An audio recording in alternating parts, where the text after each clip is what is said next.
Hey guys.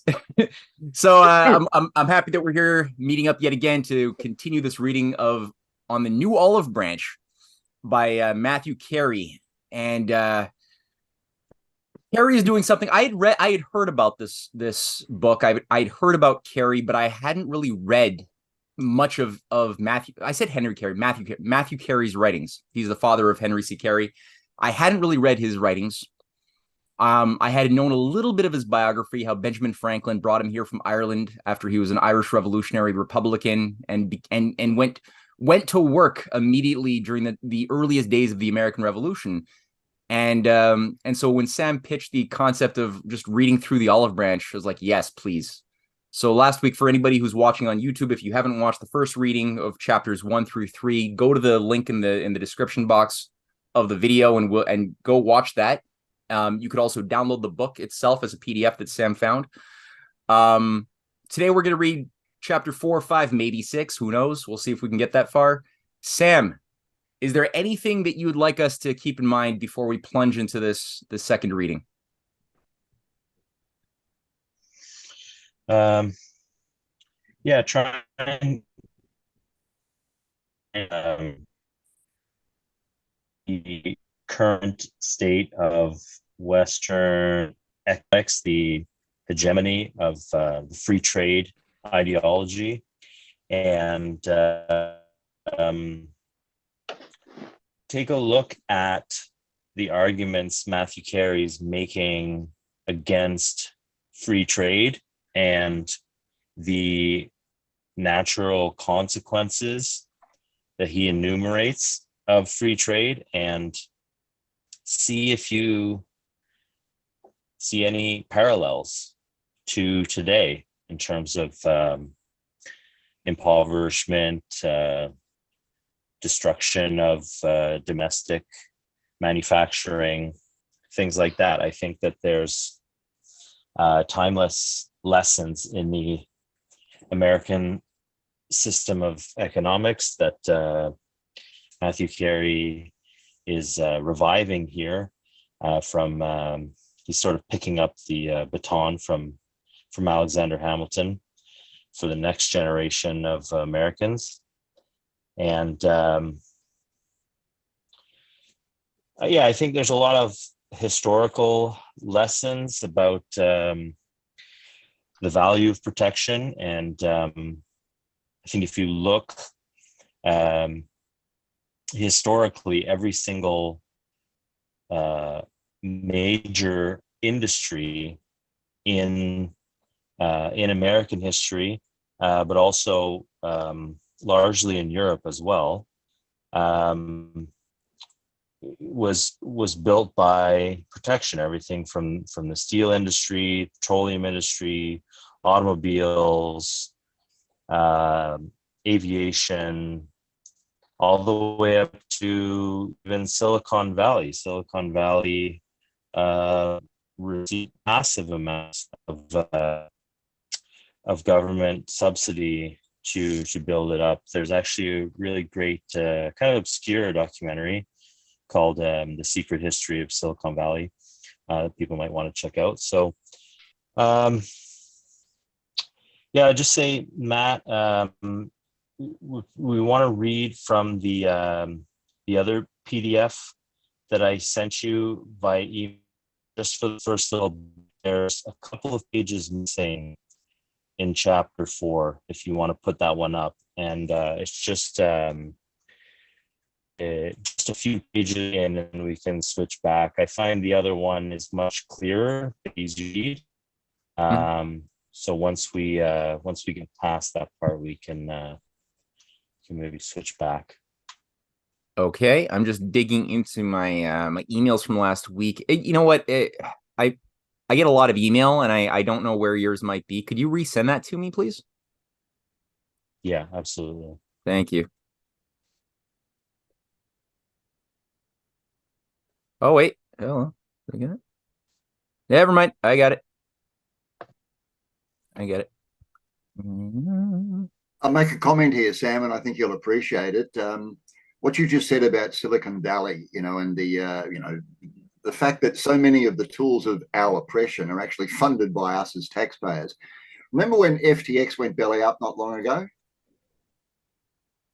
There was again, there was just a plethora of articles that I read about, some of the history behind it, and much of it was about exactly what you said, the fact that so much of Silicon Valley is taxpayers' money just being, used to grant them all sorts of special privileges, et cetera, which led to their rise, led to the development of so much that we now live with. And I don't just mean AI, but everything to do with that too. Social media. This is the articles that I read were more about what led to the development of a lot of the aspects of social media that we particularly the surveillance stuff. Yeah, for sure. Yeah, absolutely. It even goes back further than that. I mean, the development of micronization, which led to the first integrated circuits, all came out of the Apollo project, and there was a ton of government investment in the area which became Silicon Valley before that's what it was known as, developing satellite and microwave transmission and things like that under the Cold War, somewhat, which is somewhat unfortunate. Even today, there's the vast majority of I don't want to say bounties, but like government investment in research and development on cutting edge technology, something that Hamilton himself advocated for, is largely done via the Pentagon and the intelligence agencies, all under the guise of the modern military industrial complex.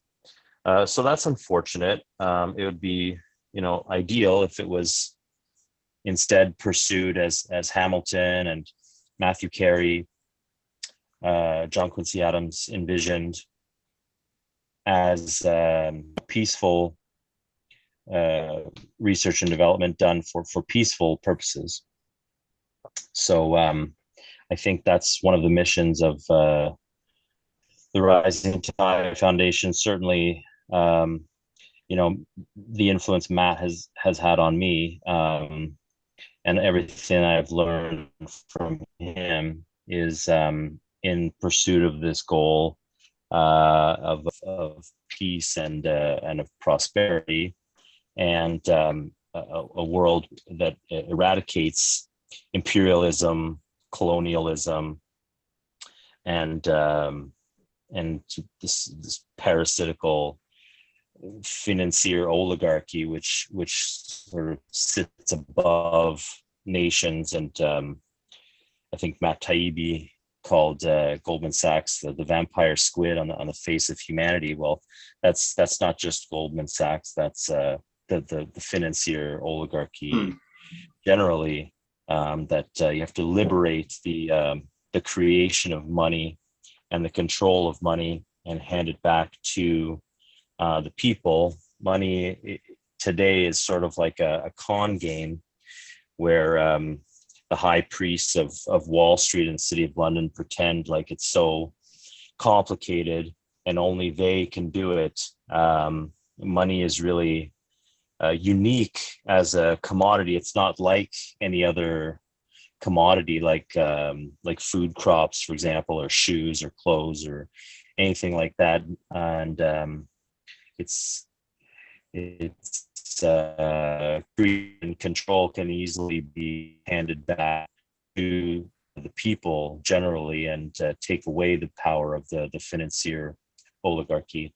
It really requires just the education of the populace at large to understand the issues and demand their own liberation from this financial tyranny that we live on today. But that's enough of my my soapbox, I guess. Shall we start reading, Matt? Yeah, man. No, I mean, I think that maybe Matthew Carey is probably smiling just hearing that little Yeah. moral yes, reminder of just the historic fight. just Yeah, just Quan. maybe Well, it's one the lessons of the American system if Amen. you study it. just just maybe 1 minute because we are on August 23rd to 2023. Yes. I think that is a struggle within the West itself, but I think also that what is the BRICS is doing now, and that's we living the 15th summit of the BRICS precisely, is a very important component going against the Anglo-American oligarchy. And even if probably the result of this 15th summit would be quite disappointing compared to the expectations, but probably next year at the Kazan 16 summit, we will probably see much, much greater results. That's a good point. That's a good point because the American system that we're studying right now is being brought back to life. In many ways, it is already back in life and an active force in today's world in a form that probably nobody living 200 years ago would have expected it to be, but in the form of what we see emerging with the alternative financial system of the BRICS and the way that economics is defined and value is understood emerging out of that part of the world is very much something that one would recognize from the writings of Matthew Carey, of Hamilton, who Carey talked about last week, and that entire anti-British imperial school that emerged with the best of the American leadership and the intelligentsia of the 19th century and 18th century. So yeah, let's keep that in mind. That's a great reminder, Quan. That's very good to look at the current BRICS fight to revive this in a new form that it's never been in before. But yeah, I would put. Sorry, yeah. I would put events in Niger in the same barrel too. Maybe it's probably more of an anti-colonial reaction than necessarily an embracing of the American model, if you like. But I put them in. It's just the timing of it. Yeah. Or so maybe let's all seems like everybody that's prepared to put their hand up and say it's time for something different. More and more people, Niger is my example at the moment, are literally acting on that wish. Amen. Doing something about it. The Anglo-American oligarchy managed to create a beginning of empire since the 18th century. But I think that the overarching concept going against what I prefer to call plutocratic oligarchy than empire is precisely the concept of sovereignty. Okay, either it is that concept is upheld by the BRICS or by Niger or any African nations. It's plutocracy against sovereignty. I think that is the nexus.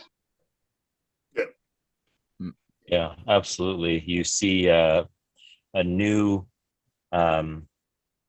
global system emerging now that previously there was a global hegemony run by America and England, France, and the countries of Asia, the countries of Africa, they didn't have an alternative. And you see now they're all turning away from the Western model of free trade globalization because they're saying you don't have anything to offer us except more colonialism, more poverty, more war, and the Chinese come in with loans at reasonable interest rates, and they build infrastructure, and they're helping us develop. And so there's a great turning right now. We're in a really big inflection point in history, and the Western oligarchy is completely freaked out. I mean, that's why people like George Soros call Xi Jinping the greatest threat alive today, because the system that's being created around the BRICS, around the Belt and Road Initiative, it is the greatest threat to this oligarchical imperialist model, which has henceforth been the only model, the hegemonic model for the whole world. And I think there's echoes in the Belt and Road Initiative, in peace, through development, and development through peace. Cooperation between sovereign nations. Yep. So let's get the show on the road. But yeah, absolutely. That's the key. And we're living in history. So this is there's no guarantee that this is going to work, just like there was no guarantee that what was being brought online in the American Revolution was going to work. But if we're informed and we understand the principled causes of the good and the bad that have shaped all of world history, we'll be in a much better place to ensure we don't make the same mistakes that caused others to misstep in the past. So today we got chapter 4, and who would like to be today's reader, at least for chapter 4? I'll happily volunteer today, Matthew. All right, Paul, go for it. I don't have the cough that I had last week, so cool. Congratulations. Okay, starting up. Paul said, chapter 4, memorials to Congress, deceptuous report. Interesting word, that one, deceptuous. Anyway, list of exports, tariffs of 1804, wonderful omission, immense importations of cotton and woolen goods, exportations of cotton. In the years 1802, 3 and 4, memorials were presented to Congress from almost every description of manufacturers, praying for further protection. In the 2 first years, they were treated with utter slight, and nothing was done whatever. In 1804, the Committee on Commerce and Manufactures made a very superficial report, from which I submit the following extract as a specimen of the sagacity of its authors. There may be some danger in refusing to admit the manufactures of foreign countries, for by the adoption of such a measure, we should have no market abroad, and industry would lose one of its chief incentives at home. This paragraph is superlatively absurd, and indeed more than absurd. It is wicked. In order to defeat the object of the memorialists, it assumes for them requisitions which they did not contemplate, and which, of course, their memorials did not warrant. No sound man in the United States ever contemplated the total exclusion of foreign manufactures. It was merely requested that the memorialists should not themselves be excluded from the domestic market by foreign rivals, and that the industry of our citizens should be so far patronized that they might be enabled to supply a portion of the $30 million, principally of clothing, imported that year. But admitting for a moment, for the sake of argument, that foreign manufactures had been excluded, who could persuade himself that we should therefore have no market abroad for our produce?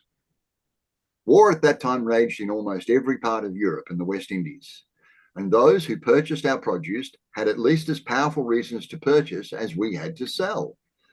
The inhabitants of an island in danger of starvation would suffer more from being deprived of supplies than the producers by the privation of a market. To evince the futility of the ground assumed in the report, I annex a list of some of the great leading articles exported in that year. Leading articles, produce. Shall I read these? Well, I think it's okay. We just get a sense of. Okay, yeah. So we've got flour, corn, beef, Indian meal, hams, butter, cheese. Yeah, lots of agricultural products. Lard, candles, cotton, tar, turpentine, staves, boards, planks. So these are all the exports of the United States during the years of the war. I guess against Napoleon, I suppose, is what he's referring to, right? There's quite a number. If you look at the figures through there, Matthew, there's actually quite a fair amount of agricultural produce being exported, isn't there? Yes. 2 million pounds of butter. Yeah. Anyway, these, gentle reader, are the kinds of produce which the framers of this very profound report were fearful would not find a market if foreign merchandise was excluded. Such are the displays of wisdom and political economy made to the legislature of the most enlightened nation in the world. Just to keep in mind, he's referring, for those, I mean, I think we are all following this, but for those who might be listening, he's referring to a memorial that's calling for free trade and getting rid of protectionism. And with the argument, like we see today, that if you're a protectionist, it means you're an isolationist. It means you won't have a foreign market to export to because you just care about yourself. And he's like, look, even when we had protectionism, we were still massively exporting to foreign markets. All of these things, it's a false argument. It's a wind egg. Yeah. This subject deserves to be further analysed. To reduce it to plain English, it means that if the United States laid heavy or prohibitory duties on silks, satins, shawls, etc., or prohibited East India cotton goods, etc., the people of the West Indies would refuse to purchase our lumber. The Manchester manufacturers our cotton, and the governments of Spain and Portugal our flour, Indian meal, etc., etc. Such profound views of political economy cannot fail to excite a high degree of respect and admiration. In the year 1804, the demands of the Treasury had greatly increased by an augmentation of expenditure and by the $15 million of debt funded for the purchase of Louisiana. This required an increase of duties, but the same impolicy and neglect of affording adequate protection to the productive industry of the country that prevailed in the former tariffs appear in that of this year. The old system was continued, of raising as large a portion as possible of the impost on articles not interfering with our manufactures and laying duties comparatively light on manufactures. Accordingly, the duties on teas, wines, coffee, sugar, etc. were raised without fear of smuggling. And there we have a list of the duties there. While these articles were dutied thus high, cotton and woolen goods, which formed the great mass of the clothing of the country, were subject to only 15%, which in the improved state of the machinery of Great Britain, and so far as respects cotton, the low price of labour in the West Indies, was so wholly inadequate for protection that very few attempts were made to establish them on an extensive scale. And thus the nation was drained of immense sums for articles of which it could have supplied a superabundance. It is a remarkable and most extraordinary fact that cotton goods were never mentioned in the tariff before 1804, nor woolen goods before 1816, when the government had been in operation 27 years. They were passed over and fell within the class of non-enumerated articles. It is impossible to reflect on this fact without astonishment and a conviction that there never was adequate attention bestowed on the concoction of the tariff, which, while it was silent respecting those important articles, descended to the enumeration of artificial flowers, cosmetics, bricks and tiles, dentifrice, whatever that is, dates, dolls, essences, fans, fringes, glue, tassels and trimmings, limes and lemons, mittens, gloves, powders, pastes, washes, tinctures, plums, prunes, toys, wafers, etc., etc. As few persons are aware of the extravagant extent of the importations of clothing, I annex the amount for 5 years of articles subject to 15% duty, of which about 9/10 were cotton and woolen goods. Yeah, dentifrice is toothpaste. Yeah, the re-exploitation of articles of the same description for these years was. So these are the revenues on protective tariffs? Yeah. Okay. $30 million in 1804, all the way and down to $23 million in 1808, for a total of, between 1804 and 1808, $180 million, which, yeah, for those days, that's, I mean, for our days, money. For those days, that's very high. Yeah. I'll read the last one there. Cotton and woolen goods consumed in 5 years, 156 million. We're big figures, all right. Had the duty been 25% and had the imports 100 million, the revenue would have gained and there would have been an immense saving to the nation of above $50 million in 4 years. When will statesmen learn the grand secret of transforming taxes into useful regulations? During these 5 years, we exported of raw cotton.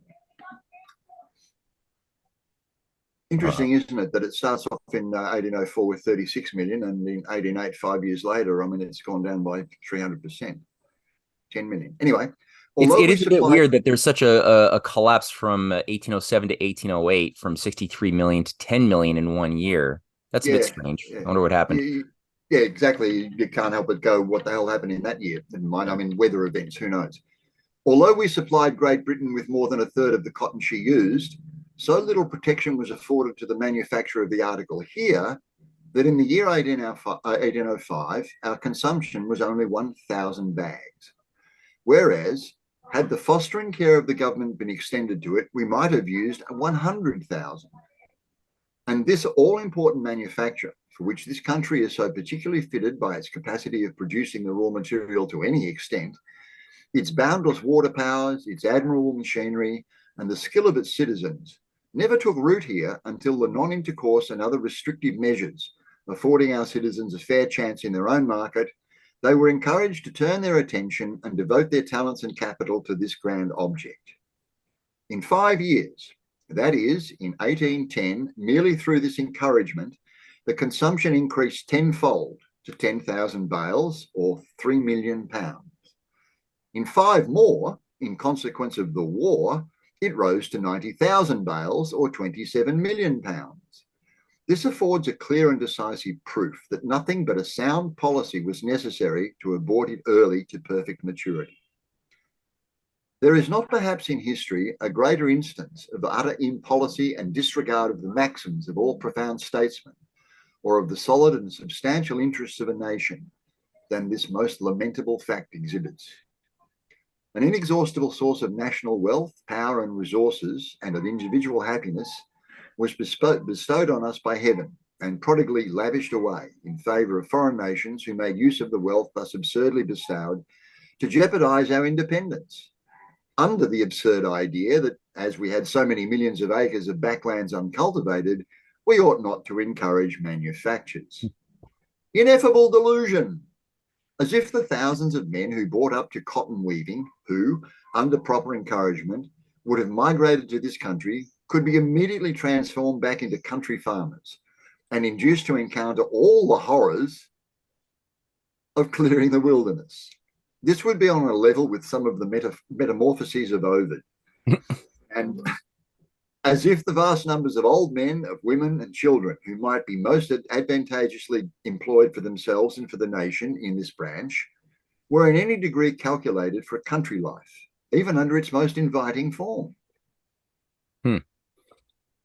Which is that's the old British delusion, right? Is that why would a nation ever need manufacturing when they could make so much more money just developing their land? If they have a lot of land and no manufacturing, that's what you should do as comparative advantage is concerned.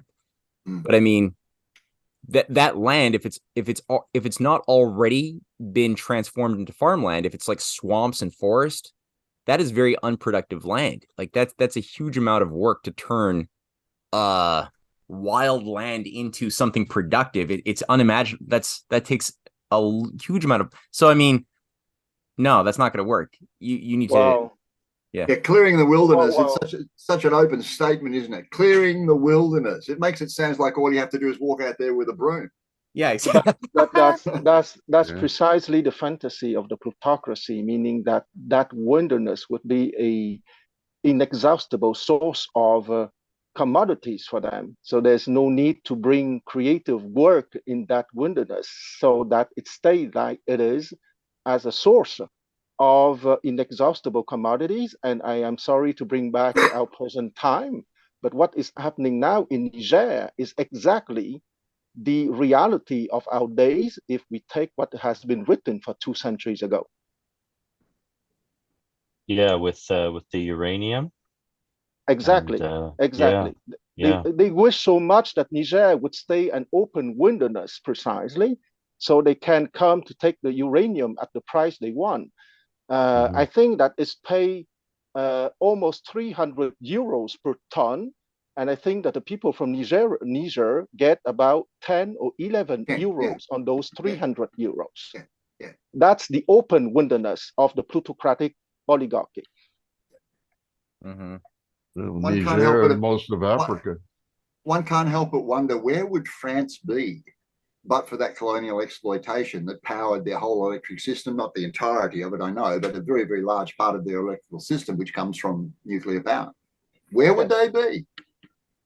Well, I think it would be an interesting thing to hear Charles de Gaulle answer that question, because Charles de Gaulle both was the father of the France nuclear sector, ironically and lawfully, he was also the biggest enemy of the colonialists and imperialists of France, who worked very hard to kill him, because he recognized the superiority of having a cultural level of free nations and free people who would be able to do commerce with you in an honest way. But he's the guy who created the nuclear sector. And after he died, then you had all of these rapacious, Malthusians who took control of France. And just completely ran roughshod. with the principle. Could you imagine Macron on the same stage as Charles de Gaulle? No, that's impossible because he's the errand boy for certain bank in France. Yeah. And where would both Niger and France be if France had instead been helping Niger build its own nuclear power plants? Exactly. So that not only is it mining uranium, but it's actually able to take advantage of its own natural resources, generate electricity, elevate its population, industrialize, improve sanitation, healthcare, and all the other things that lead to prosperity and longer lifespans, better quality of life. So this is the American system of development. Going back to what you were saying about clearing the wilderness, this goes back to what Henry Carey called the harmony of interests, which is something Matthew Carey, his father, is trying to develop in this book, that it would be much easier for the farmers if they had access to the fruits of mechanization. It's much easier to clear land with help from mechanization if you have industry and manufacturing and advanced technological development in your country. And as mechanization and industrialization grows, one farmer is able to do the work of 10 farmers and then 100 farmers.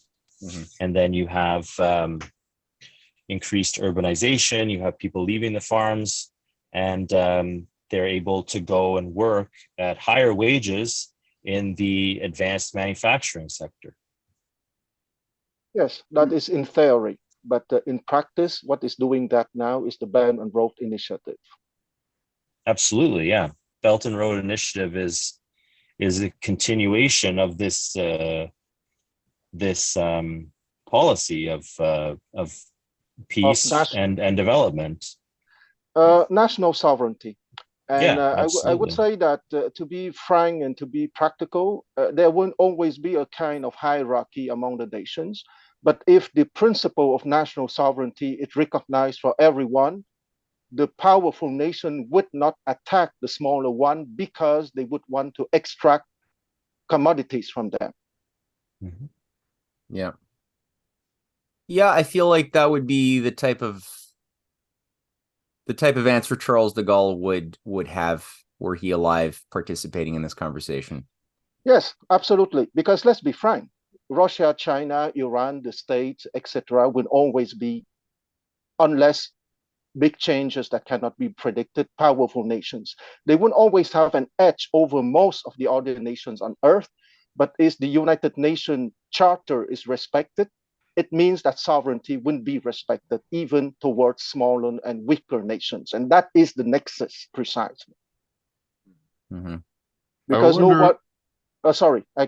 I just want to finish in 10 seconds, because no one will make me believe that all nations will be equal in the near or remote future, because they all start on so unequal footings that it's not possible. However, if the principles of respecting national sovereignty is enforced, it wouldn't let everyone to develop and to be happy.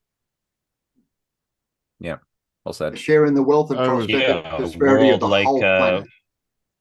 That's right. I was just going to say something about. Go ahead.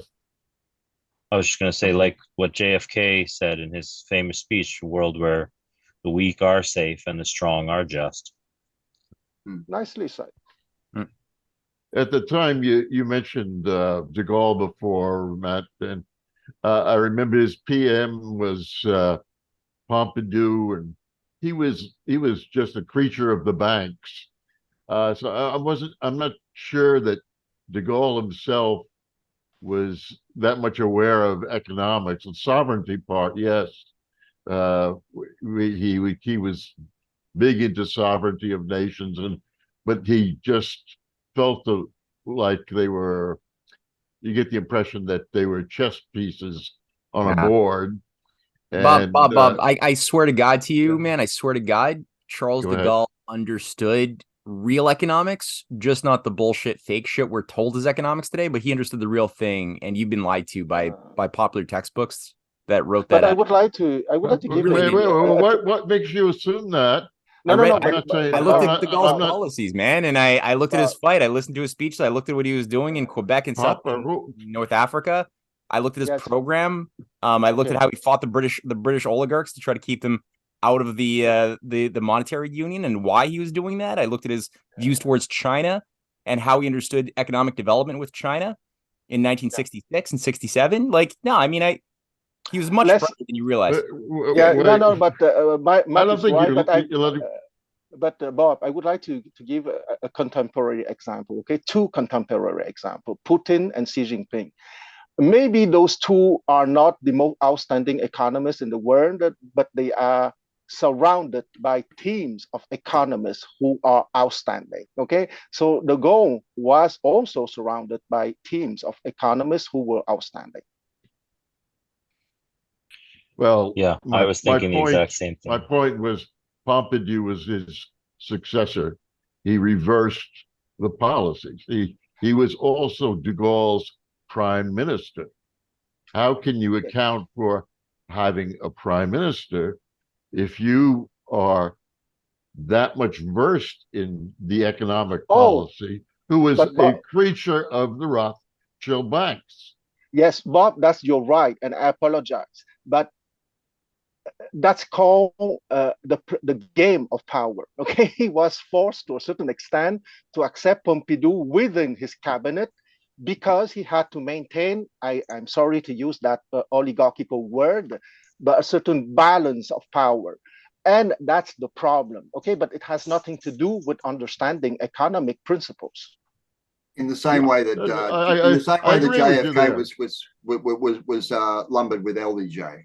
Exactly. Yeah, I was just thinking the exact same thing. De Gaulle was a great statesman, but I don't think he was an economist. Oh yeah, but he was rightly advised. However, the problem is political, okay, because he had to maintain certain balance of power. Okay, after all, Kennedy himself had to manage with some creatures from the swamp that he did not manage to get rid of. So in case you have a magic wand making them disappear, it's part of the political game. Sure.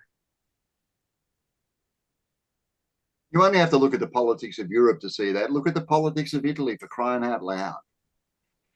You can't put a government there. We can't put a government there without about 34 factions being involved in your ministry or whatever. I mean, you're trying to appease everybody. It's an impossibility. Well, that is, I favor dictatorship. So you can get rid of all the creatures of the swamp. Be nice.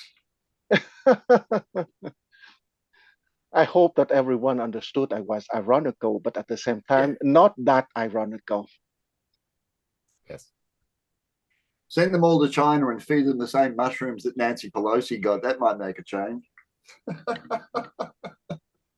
Well, once again, I think that if you have a plutocracy that is absolutely entrenched in its privilege, it is an uphill battle to infiltrate that structure. Oh, yeah. Okay, so that's why I believe very much in the role of the BRICS. Not that the BRICS will infiltrate the Anglo-American plutocracy. I think that it's a job that is too difficult for the BRICS to do. But if they can offer to the rest of the world a viable alternative, it can be an interesting escape from precisely the Anglo-American plutocracy structure. And I would suggest that even some of the billionaires around the world are starting to see that too, and eventually they'll act. Well, it depends if the billionaire are under the supervision of the government, like in China. Exactly. Yes, but that's once again, okay, I'm sorry to talk so long, but I think it's a very important point, okay? Politics is above economics. If you don't have the political structure to implement the right economic principles, it doesn't work, okay? Because all bright person understand the right economic principles. But if you don't have the right kind of political personnel to implement that that economic principles, it's useless. Okay. Yeah. Politics is always above economics. Matthew's talked about that plenty of times. And I stop here because I managed to say the big thing I want to say tonight. I mean, Matthew, how often have I heard you in various discussions with people, reference the events of what happened post FDR's death, murder, whatever, and how all of the supporters, all of the people who are, if you like, on the right side of the American economic model were just removed from office as quickly as possible. I mean, there was just a takeover, and that just reinforces exactly what you're saying, Kwan, that politics does trump economics. Of course. Yeah, always has. After all, what is politics in simple words? Politics is power, okay? Yeah. And when you have a healthy politics, it's the power to make the people have a happy life, okay? Simplistic words, but I think it's at the core of true politics. Right on. Who would like to Shall we read? Yeah, let's do it. Okay, No, Paul, yeah, go for another chapter, Paul. Okay, I'll keep going. Yeah, unless somebody else wants to read. Go for it. That was a short chapter, the previous one. Do another one. Okay. Chapter 5, various causes which prevented the ruinous operation of the early tariffs. Declaration of war, blankets for Indians, disgraceful situation of the United States. Governor Jerry, sufferings of the army, rapid progress of national industry. A variety of circumstances, which ought to have been noted in page 47, combined to rescue the United States from the ruinous consequences that would otherwise have naturally flowed from the impolicy of the tariffs of 1789, 92, and 1804, of which, as I have already stated, the obvious tendency was to afford the manufacturing nations of Europe nearly all the advantages they could have derived from this country in its colonial state. The provision in 1790 for funding the debt of the United States threw into circulation an immense capital, which gave life and activity to business. The establishment, about the same time, of the Bank of the United States afforded additional facilities to trade and commerce, and the wars of the French Revolution opened a market for the productions of our agriculture, in many instances at most exorbitant prices. For instance, occasionally from $15 to $20 per barrel for flour in the West Indies, Spain and Portugal, and other articles in proportion. We were thus enabled to pay for the extravagant quantities of manufactures which we consumed and with which we could and ought to have supplied ourselves. The dreadful scenes in St. Domingo brought immense wealth into this country with the immigrants who purchased safety by flight from their paternal estates and their native land. For a considerable time, moreover, we were almost the sole carriers of the colonial produce of the enemies of Great Britain.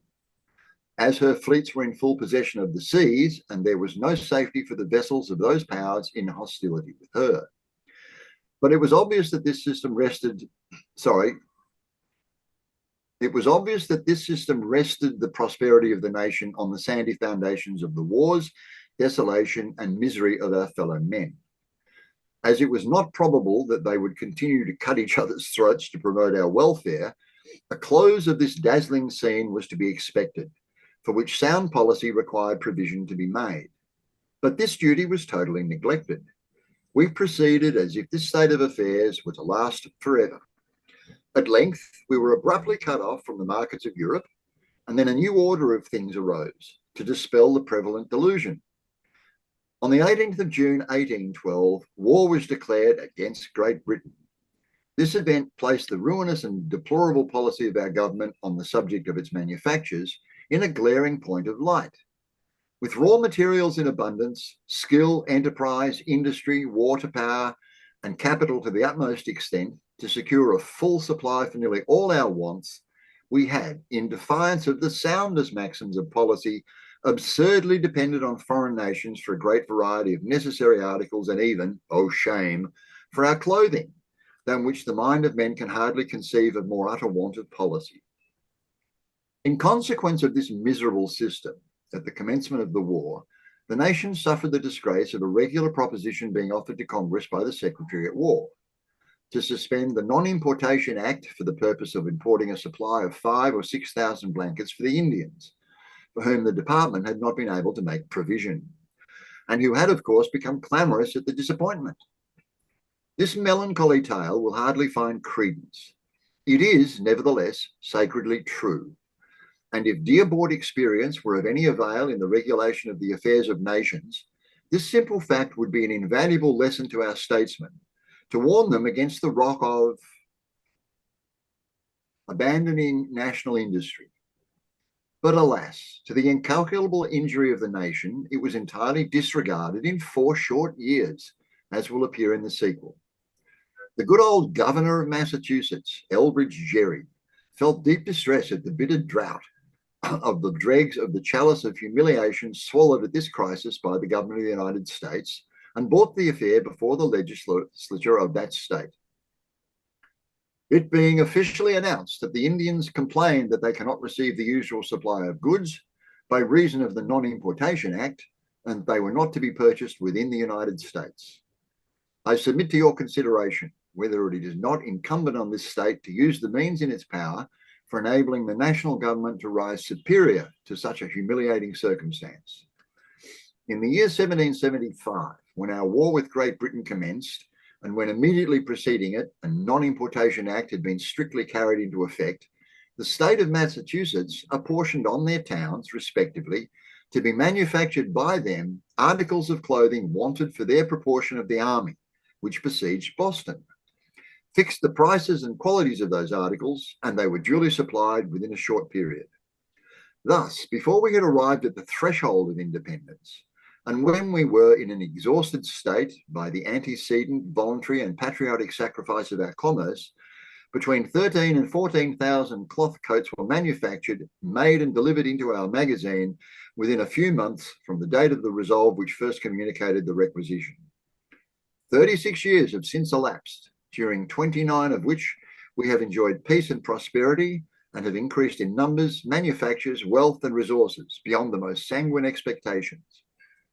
All branches of this government have declared their option, and I conceive on the most solid principle that as a nation, we are independent of any other for the necessaries, conveniences, and for many of the luxuries of life.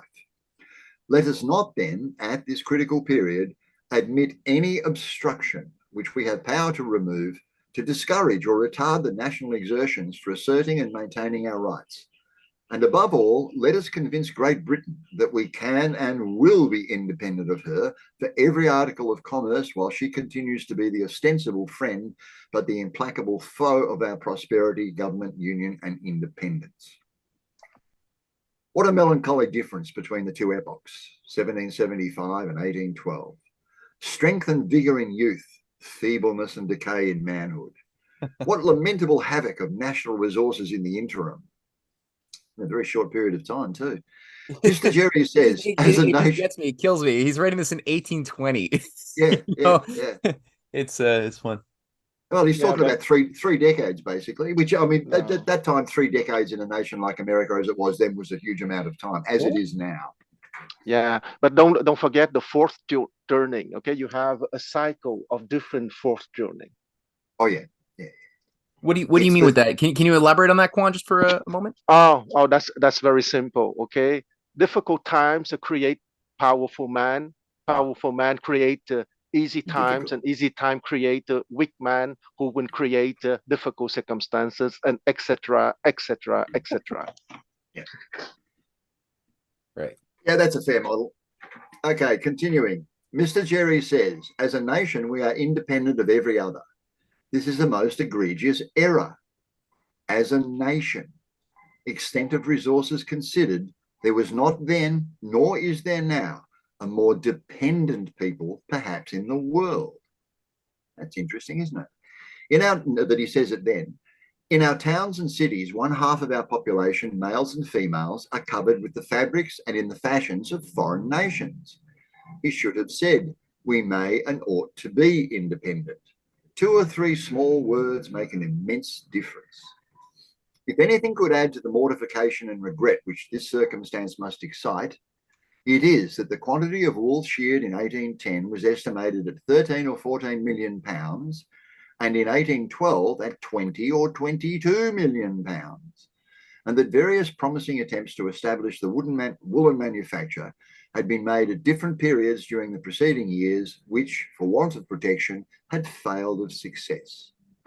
Next to the waste of the immense advantages we possess for the manufacture of cotton, is to be lamented the impolitic and irreparable destruction of the merino sheep, of which we had to the value of about $1 million, which government, by an increase of duty on woolens, might have easily preserved. The contrast between our abandonment of them and the great pains taken and expense incurred by different nations to possess themselves of this treasure is strong and striking. And the perfect example there is my home country of Australia. You know, we literally built the nation economically on the back of merino sheep. We clothed pretty much all of the armies of both the First and Second World War using Australian-made wool. Anyway, which could easily have been done in America. It's, you know, it's the only reason I'm mentioning that. Hundreds of our ill-fated soldiers, it is said, perished for want of comfortable clothing in the early part of the war, when exposed to the inhospitable climate of Canada. The war found us destitute of the means of supplying ourselves, not merely with blankets for our soldiers, but a vast variety of other articles necessary for our ease and comfort, of which the prices were accordingly raised extravagantly by the importers. Our citizens, and among them numbers of our commercial men, entered on the business of manufactures with great energy and enterprise, invested in them many millions of capital, and having, during the 30 months which the war continued, the domestic market secured to them, they succeeded wonderfully. Never was there a prouder display of the, I had almost said, omnipotence of industry than was afforded on this occasion. It furnishes an eternal lesson to statesmen. Our citizens exhibited a spectacle perhaps without precedent. Unaided by the expenditure of a single dollar by our government, they attained in 2 or 3 years a degree of maturity in manufactures which required centuries in England, France, Prussia, etc., and cost their monarchs enormous sums in the shape of bounties, premiums, drawbacks, with the fostering aid of privileges and immunities bestowed on the undertakers. The supply became commensurate with the demand, and full confidence was entertained that the government and nation to whose aid they came forward in time of need would not abandon them to destruction after the purposes of the moment were answered. Fatal delusion. Our exports for 1813 and 14 were only about $81 million or 15.5 million per annum. Hostile fleets and armies desolated those parts of the country to which they had access. Yet the nation made rapid strides in prosperity by the creative powers of industry. Every man was employed, and every man fully recompensed for his labours. It may, however, be supposed that the farmers suffered heavily by the exclusion of their productions from foreign markets. The fact is otherwise. I state the prices of 3 articles, flour, beef, and hemp, in the Philadelphia market in proof of this assertion. Other articles commanded proportional prices. So we have there a little chart with 1813 featuring flour, beef, and hemp. And this is the the price of these products at these various dates in those two years. Okay. They've all gone up. What a country, what a contrast at present. We have exported in 1816 through to 1818, average of 68, nearly 70 million. Per year. Okay. Per year, per annum. Okay. That is above 400% more than in 1813 and 1814. And a premature decay has nevertheless been rapidly gaining ground on the nation by the prostration of its industry. What an important volume of political economy. How much more constructive than Condorcet, Smith, Say, Ricardo, and the whole school of economists of this class.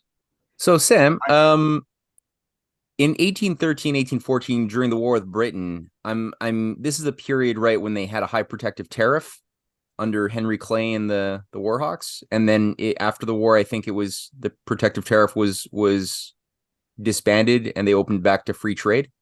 They didn't have a high tariff, but they were cut off from markets, and they were forced to develop quite rapidly their own production if they wanted access to many goods they were previously importing from Europe under the previous two administrations. As in the example with wool that he wrote about. Right. Yeah. Okay. I am aware that from local circumstances, cotton and some other articles were at reduced prices at the places of production during the war, from the difficulty and expense of transportation. The fall of cotton was a natural consequence of the impolicy of the planters in not having previously secured themselves a domestic market. The following tables exhibit a statement of the great advancement made and prove that our citizens only require half the patronage of government, which is afforded by England, France, Austria, and Russia, to enable them to enter into competition with the whole world. And there we go into the state of cotton manufacture within 30 miles of Providence, Rhode Island in 1815, extracted from a memorial to Congress. 1815, okay, yeah, 27, nearly 28 million. Persons steadily employed, 26,000. State of the cotton manufacturing throughout the United States in 1815 from a report of the Committee of Commerce and Manufactures. So we've got 40 million of capital.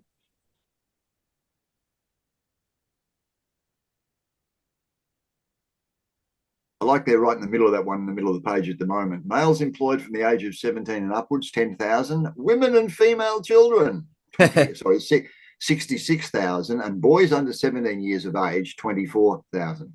So child labour is predominant, folks. It's different time. Yeah, well, and they were productive, and we probably wouldn't have the same kind of moral outrage about that period and what was going on then and why as we would now, as thinking of cobalt mining in Africa. Yep. Anyway. Yeah, children were put to work quite early back then, whether on the farm or well, remembering, the cutoff figure here is, as he says, is boys under 17 years of age, under 17. Well, boys were men back in those days at anything from 13 to 14. Mm-hmm. So we're not actually talking about the kind of child labour perhaps that we see in parts of Africa today. Anyway, just an aside, I just couldn't help notice those figures. Anyway, state of the woolen manufacture throughout the United States in 1815 from the same. Amount of capital supposed to be invested in buildings, that's 12 million. So these are still large figures. I mean, America was a big country in that at that time, but I would be unsure of its total population. So yeah. I'm curious, how big actually was the domestic market? I can understand why clothing an army for the 1812 war might have given a massive stimulus to, cotton manufacturers, wool manufacturers in America by virtue of necessity. But in reality, how big was the potential domestic market? Good question. It's just something that jumped into my mind. Then, it's that's actually a worthwhile thing. People should let's have an answer for that if possible by next week. Yeah, because just the numbers that we're dealing with here, we've all agreed that gee, that's a large amount of money. That's a large amount of money. So you've got to ask yourself, where's it all coming from?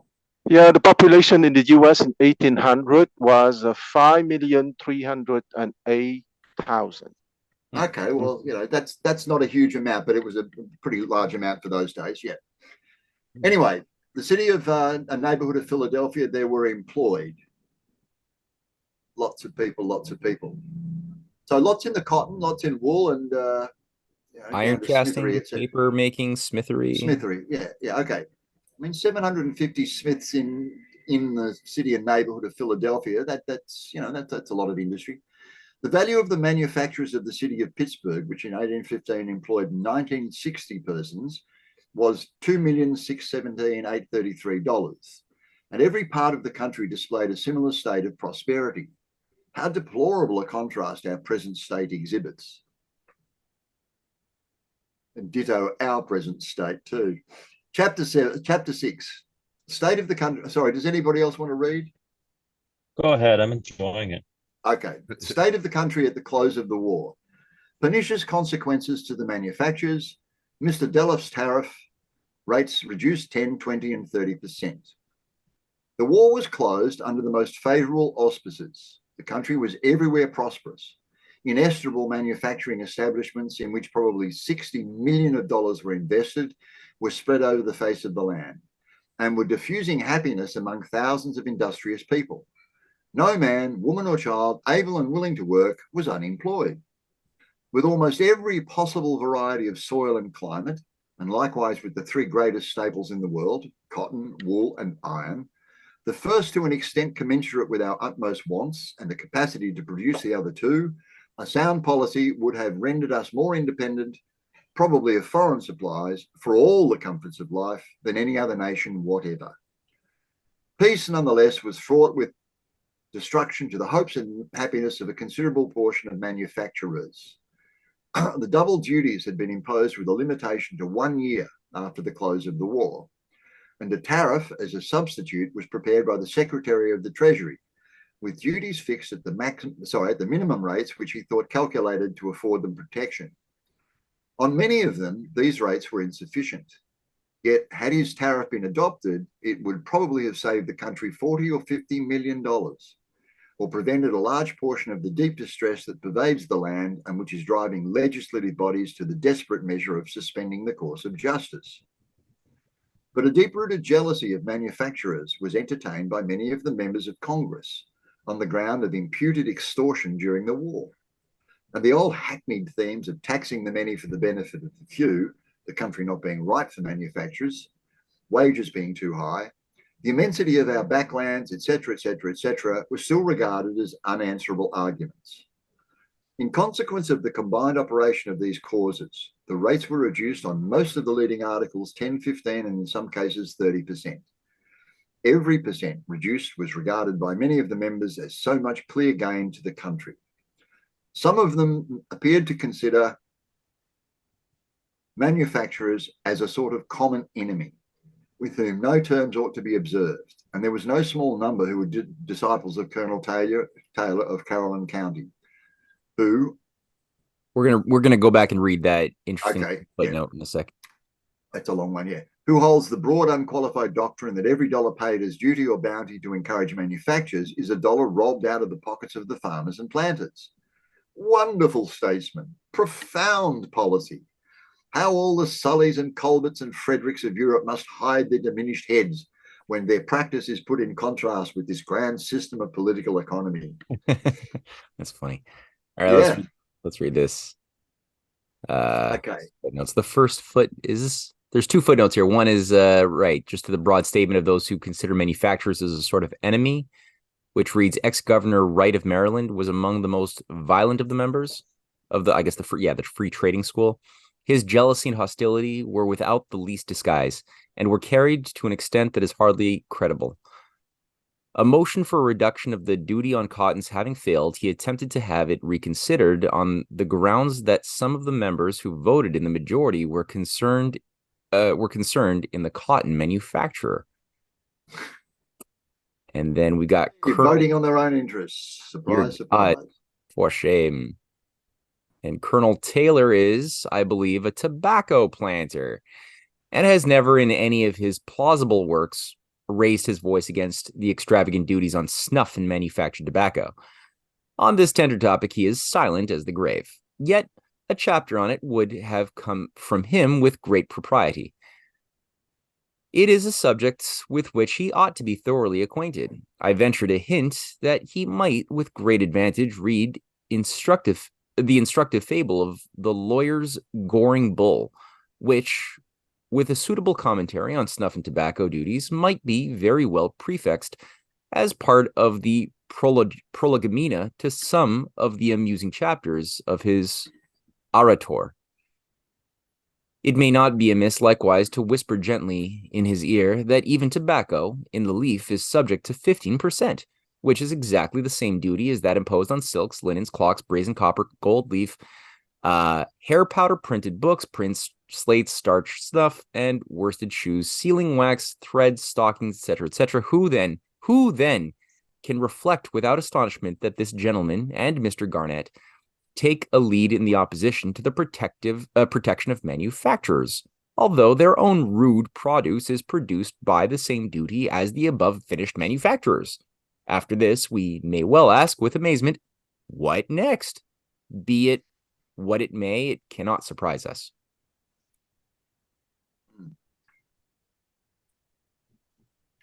To convey a correct idea of the spirit that prevailed in that Congress towards their manufacturing fellow citizens, I annex a statement of various articles with the duties as reported by Mr. Dallas and as finally adopted, most of which have been reduced from 30 to 20 by the look of it. And there's an awful lot there again, isn't there? Yeah, tariffs have gone down in like every product on this list. Yeah. Not dramatically, but significantly so. Oh, and it goes down. Holy shit. And they all follow the same line there, Matthew. The tariffs are all down. In some cases by, from what I can see, small, but one or two are. Some are big, yeah. Well, printed books went down from 35% down to 15% in a short time. Yeah, that's iron bars and bolts from 75 to 45. I mean, that's 50%. Yeah. Right. Close enough. Mm-hmm. Anyway, the various reductions of 2 and 3% evinced the huckstering spirit that prevailed, utterly unworthy of the legislature of a great nation.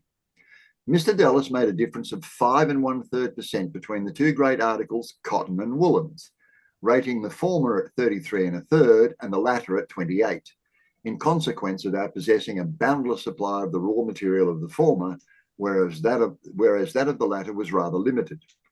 After an ardent struggle, the duties were reduced and both rated alike at 25%. All the Southern members voted for the reduction except 5. Messrs. Jackson, Marsh and Newton from Virginia, and Messrs. Calhoun and Mayrant from South Carolina, who enjoy the melancholy consolation of having endeavoured to stem the storm. The cotton planters who united in the vote for the reduction have clearly expiated their error in rendering their fortunes and the prosperity of their country dependent upon the contingencies of foreign markets instead of securing a large and constantly increasing market at home.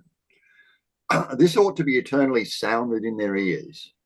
Rarely has there been much greater in policy, and rarely has in policy been more severely and justly punished. They fondly and absurdly thought that 30 cents per pound for cotton would last forever.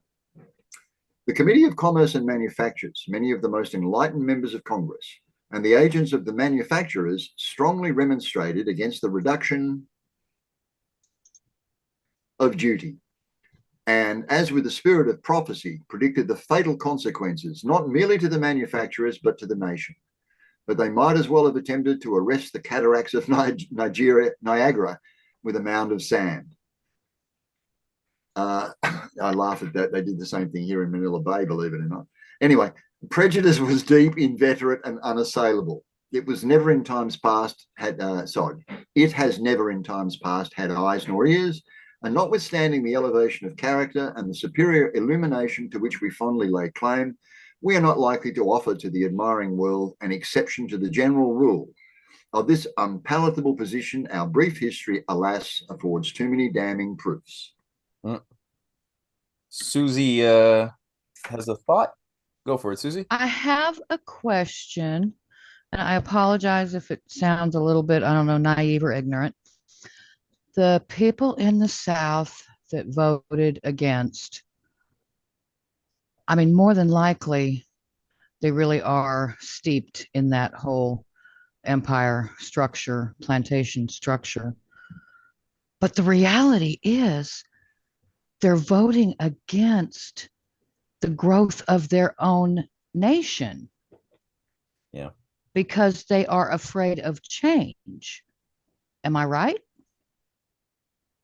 I want because to they understand. Sorry. They're Go slaveholders. Yeah. Yeah. So you're saying they voted against the reduction of the tariffs? So in other words, they were for higher tariffs? Because I don't know about all of them, but they mention John C. Calhoun, who during this time was a great ally of Henry Clay for the protective system. And it was only later on with Andrew Jackson in the 1830s, the Panic of 1837, that John C. Calhoun was broken. He was turned from a supporter of the protective system to becoming a free trader. And then after that was wholly, what was called the slave power. He was completely for the economic theories of the slave power of free trade and not encouraging domestic manufacturing at all. But during this time, you can see Calhoun, he voted against the reduction of the tariffs because he was a big ally, even though of Henry Clay, even though he was from South Carolina. And Henry Clay himself, he was from Virginia and then moved to Kentucky, where he lived most of his life. And he was a free trader very young in life, but very quickly became converted to Hamilton's point of view economically, much like Henry C. Carey did as well. So, Sam, after the War of 1812, was it mostly British products that were flooding the colonies, or not the colonies, but the states, or was it were they coming from all over? How come the northern manufacturers didn't have enough resistance because they were supplying? They were taking up all that slack from the cotton in the South, and they didn't realize that this was competition when the war ended, and all these, there must have been a dump of products for them to lose their manufacturing base. There was, and actually he's going to talk about that more in the next chapter. There was somewhat a belief that because the war was over, that the tariffs had been largely a war effort and that they weren't necessary anymore. There wasn't enough, how can you put, like, development intellectually of the population. And that was something that a lot of these, like the second generation of Hamiltonians, Matthew Carey, Henry Clay, John Quincy Adams, that they were all trying to do. This is something that Matthew Carey is trying to do with this book in 1820, to argue and convince the population of the necessity of rediscovering Hamilton's legacy in America, for the importance of protecting and encouraging manufacturing industry, technological development. For it goes hand in hand with sovereignty. Like, how can you be a sovereign nation if you're dependent on foreign nations for everything? Well, was right? there like a media? Excuse me. Was there a media blitz that for the Adam Smith version of free trade, and said that diverted they didn't associate it with their business enough that they realized what was going to happen? Do you follow me? I don't know about a media blitz, but certainly I there don't know was. what kind of media there was at that time, whether there was any kind of control, certainly not like we have today, but I understand that they had a lot of pamphlets early on, and whether this epic, it was more consolidated or not towards a certain point of view, for instance, free trade, whether that could have influenced it. Well, there definitely were a ton of, like you said, pamphleteers, printing presses, newspapers on both sides. And so one of the reasons why this book is so crucial is that it was essential in what became known as the era of good feelings, in which it's sort of the apex of which was the administration of John Quincy Adams, but which started the administration before with James Monroe. And so you had Matthew Carey's first Olive Branch book. He exposed the treason of the Federalist Party, specifically the Northeastern merchants in Boston, the Essex Junto. And so the Federalist Party was completely discredited, and it collapsed after the war. And so everyone, free traders and protectionists, all became Democratic Republicans, Jefferson's party originally. And I think last week we saw a great quote from Jefferson himself,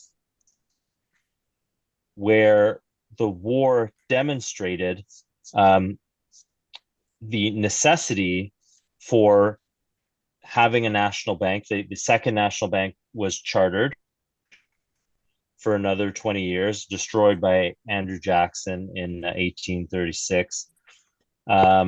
And you started to have an understanding that the Hamiltonian system was the system that America should adopt, although definitely concentrated in the South, especially, there were a lot of enemies still of the system that wanted to keep America as an agrarian society, as a purely exporting society, developing raw commodities for exporting to Europe, which actually Jefferson's theory back in the late 1700s and early 1800s.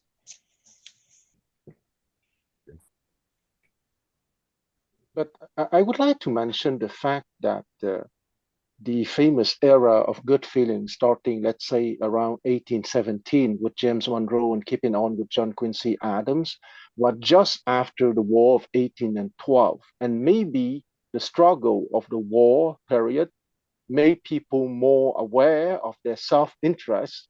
And going back again of what I said the half an hour ago, that politics is above economics, sometimes you need a situation of struggle like a war to make people understand their better interests. A little bit, I may make a rapprochement with the situation of China. After all, China is known for her rapid development during the last 40 years, but I would say that the development of China started at the collapse of the Chinese Empire in 1912, and that struggle or that endeavor took 120 years to give the result that we see now in 2023, and not only the period from 1980 to 2023, which is the period of rapid economic development, but that rapid economic development had as a background a political struggle and an epistemological development of the Chinese people. And so once again, I want to hammer that, okay? Economics is far below politics, and politics is far above economics.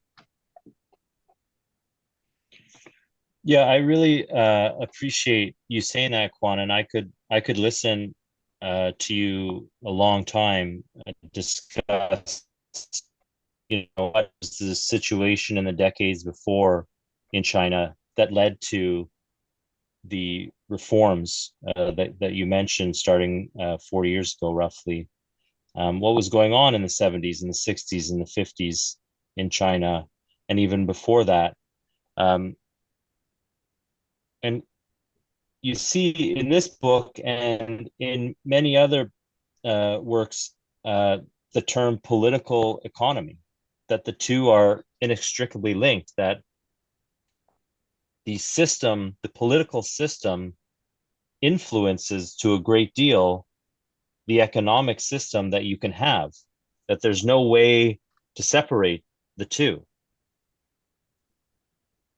Absolutely. And it's maybe the true economy, which is political economy, and not the fantasy coming from statistical methods or fantasies from what I would call stochastic economy. Okay, so that you can derive values from the amount of derivatives, for example, which has completely imaginary value and not the true value based on industrial development. And behind that industrial development, you have the educational and the epistemological development of the population. And I want to be the parrot of myself once again. Politics is the basis, and political economy is definitely the right expression. And it is the name of that branch of human study. Before, I don't know how, maybe 30 years ago, the political suddenly disappeared. That's right. Yeah, exactly right. Mm-hmm. Continue reading. Yeah, sure. We can do another chapter. Up to you guys. Chapter 7, Ruin of the Manufacturers and Decay of Their Establishments. Pathetic and eloquent appeals to Congress. Their contumelious and unfeeling neglect. I've got no idea what that word means. Memorials neither read nor reported on. Revolting contrast between the fostering care bestowed by the Russian government on their manufacturers and the unheeded sufferings of that class of citizens in the United States. From year to year since that time, ruins spread among the manufacturers. A large proportion of them have been reduced to bankruptcy from ease and affluence. Many are now on the brink of it. Most of them had entered into business during the war under an impression, as I have already stated, that there was a sort of implied engagement on the part of the government, that having been found so useful in time of need, they would not be allowed to be crushed afterwards. To what extent there was any foundation for this idea, I am unable to decide. Suffice it to say that all the calculations predicated on it were wholly and lamentably disappointed. The strong arm of government, which alone could have saved them from the overwhelming influx of foreign manufactures by which they were destroyed, was not interposed in their behalf. Noble establishments, the pride and ornament of the country, which might have been rendered sources of incalculable public and private wealth, and which Edward VIII, Henry IV, Frederick the Great, and Catherine II would have saved at the expense of millions, if necessary, are mouldering to ruins. And to crown the whole, millions of capital, which had every claim to the protection of government, has become indebted heavy loss to the proprietors. At every stage of this awful progress, the devoted sufferers not only appealed to the justice, but threw themselves on the mercy of their representatives. The utmost powers of eloquence were exhausted in those appeals, some of which may be ranked among the proudest monuments of human talents. In the second session of the 40th Congress, 1816 to 17, there were above 40 memorials presented to the House of Representatives from manufacturers in different parts of the United States, and some of them, particularly that from Pittsburgh, fraught with tales of ruin and destruction that would have softened the heart of a Herod. Not one of them was ever read in the House. The Pittsburgh Memorial was, it is true, printed for the use of the members. The following is a list of the applications. I'll just No interject surprise coming really out of- quickly that it's the term memorial. It's not a term used much anymore, but for much of American history, it was a big way that both state governments and collections of private citizens would issue appeals to the private citizens could appeal to the federal government or their own state government if it was more a state issue. And it comes from the Latin word, the same root as memory, which means to remember. And so it's like an appeal from the citizens to remind the government or to make them remember this or that certain issue that is important to these groups of citizens. So you see this term a lot when reading back in in American history that this memorial or that memorial was issued to Congress. So would we use the word petition today? Yeah. Yes, although it was more than a petition, it was signed by, like you see here, for example, ones that are made by iron manufacturers, for example, but it would be a printed, whereas a petition now is generally like a short text and then a bunch of signatures. This was generally a longer text describing, you know, the situation as it was seen by the petitioners, describing in great detail the situation and what remedy they were seeking. And is there also the intent of, I would say, let it be known that this is now in the public record? Yep. And they were generally printed in the newspaper as well. Okay. So they were advertised, let the people know.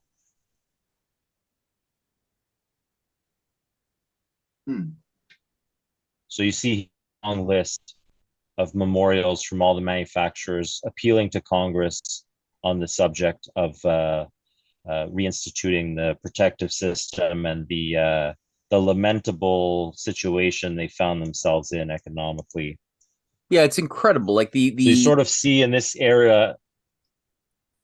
Sorry, go ahead, Matt. No, I was just gonna say it blows my mind to think of like what type of expectation of the cognitive level and participation of the citizenry was required to publish these and make these public and to make this part of the process. It's so vital. It's so vital. Yeah, because there really is the intent to spark widespread public discussion and debate of these issues, not just in the Congress, but among all of the citizens as well, right? That's right. Yeah, there's nothing similar to that I've ever seen in my life. It's a totally different cultural excellence. And we're going to see, I believe, a paragraph or two down, a text from one of the memorials from Philadelphia. Okay. No description of mine could do justice to the force of some of these memorials. I shall therefore present a few short specimens of the facts and reasonings they placed before the eyes of Congress to enable the reader to form a correct estimate of the extremely culpable neglect of the voice of their constituents displayed by that body. The applications were as ineffectual as those of the Congress of 1774 to the ministers of George III and were treated with as little ceremony. From the Philadelphia Memorial, we regard with the most serious concern the critical and dangerous situation which our manufacturers are placed by the recent extravagant importations of rival articles, which, owing to the great surplus of them and to the pressure for money, are in many cases sold at such reduced prices as to render it impossible for our manufacturers to compete with them. We believe that with the interests of the manufacturers are connected the best interests of the nation, and that if the manufacturers of the country are deprived of that support from the legislature of the United States, to which we think they are fairly entitled, the evil will be felt not by us merely, but by the whole nation, as it will produce the inevitable consequence of an unfavourable balance of trade whereby our country will be impoverished and rendered tributary to foreign powers whose interests are in direct hostility with ours. Pretty solid. Could not be better said. Yeah, it's pretty solid, isn't it? Not beating around the bush there. From the Pittsburgh Memorial, the committee have found that the manufacture of cottons, woolens, flint glass, and the finer articles of iron has lately suffered the most alarming depression.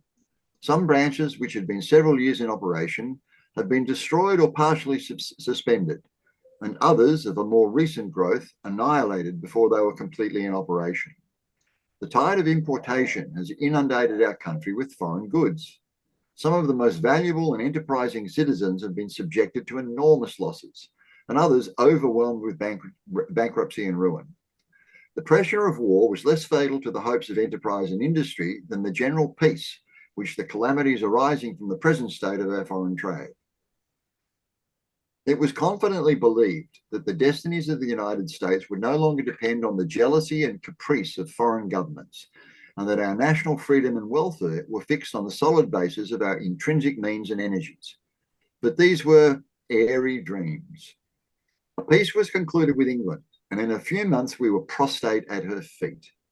The manufacturers appealed to the general government for the adoption of measures that might enable them to resist the torrent that was sweeping away the fruits of their capital and industry.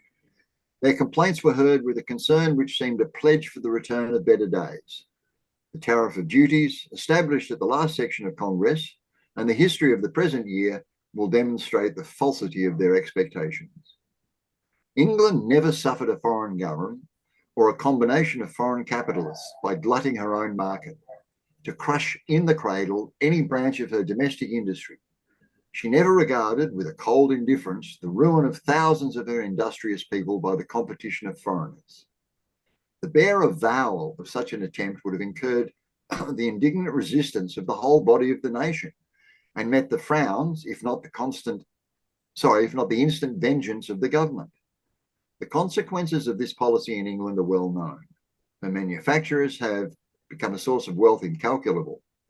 The treasures of Spanish America are pouring into her lap. Her commerce is spread over every ocean, and with a population comparatively small, she is the terror and the spoiler of Europe. Take from England her manufactures, and the fountains of her wealth would be broken up. Her preeminence among nations would be lost forever. For a speedy redress of such pressing evils, we look to the government of the Union. Will they uphold the sinking manufactures of the country, or will they not? Are their late assurances of aid and protection forgotten with the crisis that gave them birth? Let them realise the hopes of the country and act with decision before it be too late. In the United States, we have the knowledge of the labour-saving machinery, the raw material and provisions cheaper than in Britain. But the overgrown capital of the British manufacturer and the dexterity acquired by long experience make a considerable time and heavy duties necessary for our protection. We have beaten England out of our market in hats, shoes, boots, and all manufactures of leather. We are very much her superior in shipbuilding. These are all the works of the hands where labour-saving machinery gives no aid, so that her superiority over us in manufactures consists more in the excellence and nicety of the labour-saving machinery than in the wages of labour. With all their jealousy and restrictions upon the emigrations of workmen, the distresses and misfortunes of England will, by due encouragement, send much of her skill and knowledge to our shores. Let us be ready to take full benefit of such events, as England herself did when despotic laws in Germany and other parts of Europe drove their manufacturers into Britain, which laid the foundation of her present eminence. That the cotton trade and manufacturing is a concern of vast importance. Concern. Okay, sorry, it's got a bit of a blur on the page there. Of vast importance, and even of leading interest to the country, is a truth your memorialists conceive too palpable to be denied or doubted. Were not our own constant observation and daily experience sufficient to establish it, the prodigious exertions of our ever vigilant and indefatigable rival, directed against this particular interest, would place the matter beyond a question. For where a judicious and enterprising opponent, as England undoubtedly is in this respect, directs her strongest engines of hostility, we have reason to conclude there lies our vital and most important concerns. This consideration is coming home to us with more and more force, and the cotton planter, as well as the manufacturer, must have before this time discovered the alarming fact that our great rival has become possessed of both our plants and seeds of cotton, which is employing all her vast means to propagate in the East Indies and other British possessions, with an energy and success which threaten the most alarming consequences. When your memorialists consider that the article thus jeopardized is the great staple of the country, they cannot but hope the people and their representatives will be generally convinced that it is not the interest of individuals alone that is at stake, but that of the whole community. An appeal is made to the equity, to the patriotism of the Southern statesman. His aid and cooperation is invoked for the relief of the suffering manufacturers of the Northern and Middle States. In the interior of the United States, few articles can be raised which will bear a distant transportation. Products much more valuable when the grower and consumer are near each other are therefore excluded from cultivation. A dependence on foreign markets in the most prosperous times necessarily restricts the labours of agriculture to a very few objects. A careless, decrepit, and unprofitable cultivation is the known result. The propriety of these observations may, in some degree, be illustrated by the difference in value between the land in the vicinity of a large town and at a greater distance from it. The labour which produces the greatest quantity of subsistence is bestowed in the culture of articles too cumbrous for transportation. And in general, a farm which will subsist 50 persons in its vicinity would not subsist the fifth of that number 300 miles off. If the value of land be so much enhanced by the proximity of a market and so rapidly diminished by the distance of transportation, the introduction of manufactories and creation of an interior market ought to be regarded as particularly auspicious to the interests of agriculturalists. Confining our views to the Western country, we might emphatically ask, with what exportable commodities shall we restore the balance of trade now fast accumulating against us? How arrest the incessant drain of our capital? Our manufactures are perishing around us, and already millions have escaped, never to return. It will remain an eternal blot on the escutcheon of the 14th Congress that this pathetic address received no more attention than if it had been from a party of field Negroes to a marble-hearted overseer. From the Oneida Memorial, that the above country contains a greater number of manufacturing establishments of cotton and woolen than any country in the state, there being invested in said establishment at least $600,000. These memorials we're reading now, these are all written around 1820, or are these going back in time further? 1820, 1812. Yeah, they have. Okay. No, yeah, they have the list up top starting in around 1816. Okay. Yeah. That although the utmost efforts have been made by the proprietors to sustain these establishments, their efforts have proved fruitless, and more than 3/4 of the factories remain necessarily closed, some of the proprietors being wholly ruined and others struggling under the greatest embarrassment. In this alarming situation, we beg leave to make a last appeal to the Congress of the United States. While we make this appeal, our present and extensive embarrassments in most of the great departments of industry, as well as the peculiar difficulty in affording immediate relief to manufacturers, are fully seen and appreciated. Yet your petitioners cannot believe that the legislature of the Union will remain an indifferent spectator of the widespread ruin of their fellow citizens, and look on and see a great branch of industry of the utmost importance in every community prostrated under circumstances fatal to all future attempts at revival without a further effort for relief.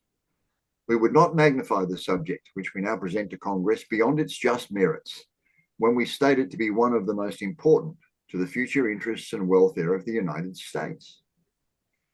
It is objected that the entire industry of the country may be most profitably exerted in clearing and cultivating our extended vacant lands. But what does it avail the farmer when neither in the nation from which he purchases his goods or elsewhere can he find a market for his abundant crops? Besides, the diversion of labour from agriculture to manufactures is scarcely perceptible.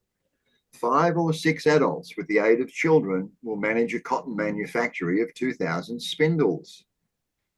These memorials were all referred to the Committee of Commerce and Manufactures, which was then, so far as regarded them, a committee of oblivion.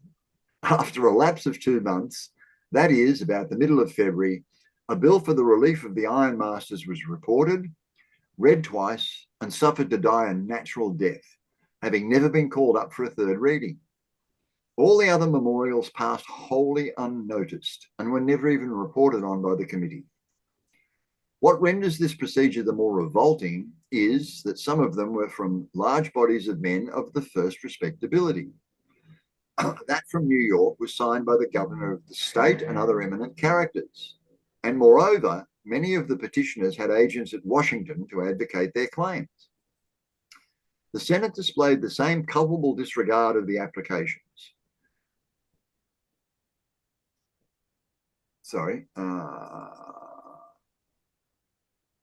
Sufferings and the distresses of their fellow citizens engaged in manufacturers as the House of Representatives. They afforded no relief, nor did they even once consider the applications of the petitioners. But they paid somewhat more regard to decorum. The petitioners and memorialists had in succession leave granted them to withdraw their papers on the motion of a member of the Committee of Commerce and Manufactures. The practice of Congress, it appears, is to read the heads of petitions and then, without further inquiry, to refer them to the committee to which the business properly appertains. It cannot fail to excite the astonishment of the citizens of the United States to learn that when they have found it necessary to meet and address their representatives, elected to guard their interests and paid liberally for their services, those representatives do not condescend even to hear or read what are their grievances or the mode of redress proposed. By God, this sounds like a headline from yesterday's newspaper. This is really so very indecorous and so shameful as to be absolutely incredible if the fact were not established on good authority. Many of the most despotic princes of the East usually read the petitions of the meanest of their subjects. But under the free government of the United States, the great cities of New York, Philadelphia, Baltimore, and Boston may combine together to seek relief from intolerable grievances, respectfully address their representatives, and have their prayers not merely rejected, but not even heard. The annals of legislation may, I am persuaded, be ransacked in vain for a parallel to this outrageous conduct. Seems to have set a standard, that's for sure. When we reflect on the waste of time in frothy speeches on points of little importance, or on points of great importance after the subject has been completely exhausted, and compare it with that economy of time which forbids the spending 10 or 15 minutes in reading a petition from a great city, the capital of a state, with a population of above 1 million of people, we are lost in astonishment at the introduction of a practice which so egregiously violates every rule of duty, decency, and propriety. In the ensuing session, 1817 to 18, the same pathetic appeals to the justice, the humanity, the generosity, the public spirit of Congress were made, and with little more effect. Two unimportant acts alone on the subject of manufactures were passed at this session. One increasing the duties on iron, and the other on copper, saddlery, harness, cut glass, tacks, brads, sprigs, and Russia sheetings. But on the great and important articles of cotton and woolen goods, there was no increase of duty. The additional duties on iron have been ineffectual, as the manufacturer is at present in a most prostrate state. Allegiance and protection are reciprocal duties. To withhold the one forfeits the claim to the other. And it is due to justice to state that the manufacturers of the United States, who, with their families and persons of every description depending on them, amount to 1.5 million souls, with a capital of 150 million and producing probably 350 million per annum, have not had that protection from the government to which their numbers and their importance give them so fair a claim. A large proportion of mankind, probably, even in this country, 3/4, have no property but in the labour of their hands. To so many of them as are divested of this by an erroneous policy, one of the grand objects of government is destroyed. And therefore, so far as prosperity is concerned, their situation is no better than that of the subjects of despotism. I go further. The situation of the manufacturing capitalist in the United States is incomparably worse than that of the manufacturing subjects of the monarchs of Europe, so far as regards the protection of property. This strong expression will excite the surprise of some superficial readers, but it is a crisis that demands a bold expression of truth, and the assertion need not be retracted or qualified. Here is the proof. Let Mr. Garnett or Mr. Pegram or any of the agricultural delegates refute it. Let us suppose a subject of Russia to invest a capital of $100,000 in a manufacture of calicos. He has no foreign competitor to dread. The fostering care of the government watches over him with the tenderness of a parent. He has loans if necessary. Bounties are also occasionally afforded. No combination of foreign rivals can operate his destruction. The domestic market is secured to him with no other than the fair and legitimate competition of his fellow subjects, which always guards the rest of the nation against imposition. His plans arrive at maturity. He reaps the rich reward of his talents, his time, his industry, his capital. He gives support to hundreds, perhaps thousands, and is daily adding to the wealth, power, resources, and independence of the country, which affords him full protection and amply repays her kindness.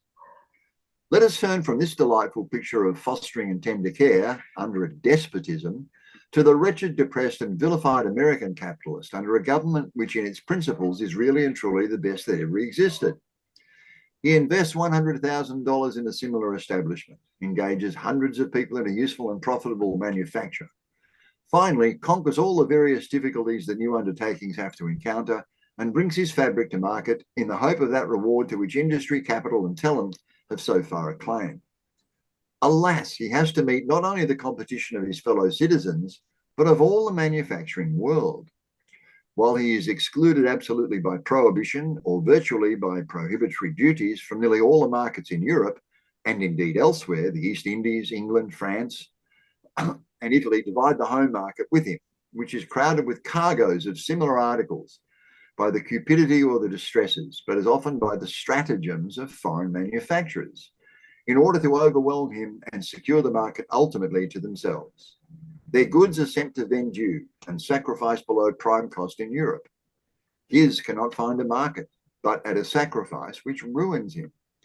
He employs relief from his unfeeling countrymen, but he implores in vain. Their hearts are steeled against his sufferings. They meet all his complaints, all his prayers, with trite commonplaces about taxing the many for the benefit of the few, free trade, etc., etc. And he is charged with extortion by men who for 30 successive years receive from him and his brethren extravagant prices for all their productions. He becomes bankrupt and dies of a broken heart. His family, born to high expectations, are reduced to a state of dependence. His workmen are driven to idleness and want and exposed to the lures of guilt. The state is deprived of a useful citizen who might have added to her wealth, power, and resources. His fate operates as a beacon to others to beware of his career, and the wealth of the nation is exhausted to pay for foreign articles, substitutes for which he could have furnished off far better quality and though nominally dearer, in reality cheaper. This is the policy, and these are its consequences, advocated by the agriculturalists of Virginia. And this is the deleterious policy, fraught with destruction to the happiness of a large portion of its citizens, that is pursued by the United States of America. Hundreds of capitalists throughout this country, thousands of workmen, millions of destroyed capital, and the general impoverishment of the nation bear testimony to the correctness of this hideous portrait, so disgraceful to our country, such a libel on its mistaken policy. To such a man, what does it signify by what name you call the government? It is, you say, a republic. True, but alas, he is ruined by its impolicy. The most despotic government in the world could do no more than ruin him, and some of them, it appears, would have protected him. Therefore, I repeat, so far as property is concerned, the difference is against the United States. In fact, the better the form of government, the more grievous his distress. Under a despotism, to suffer and submit would be his charter.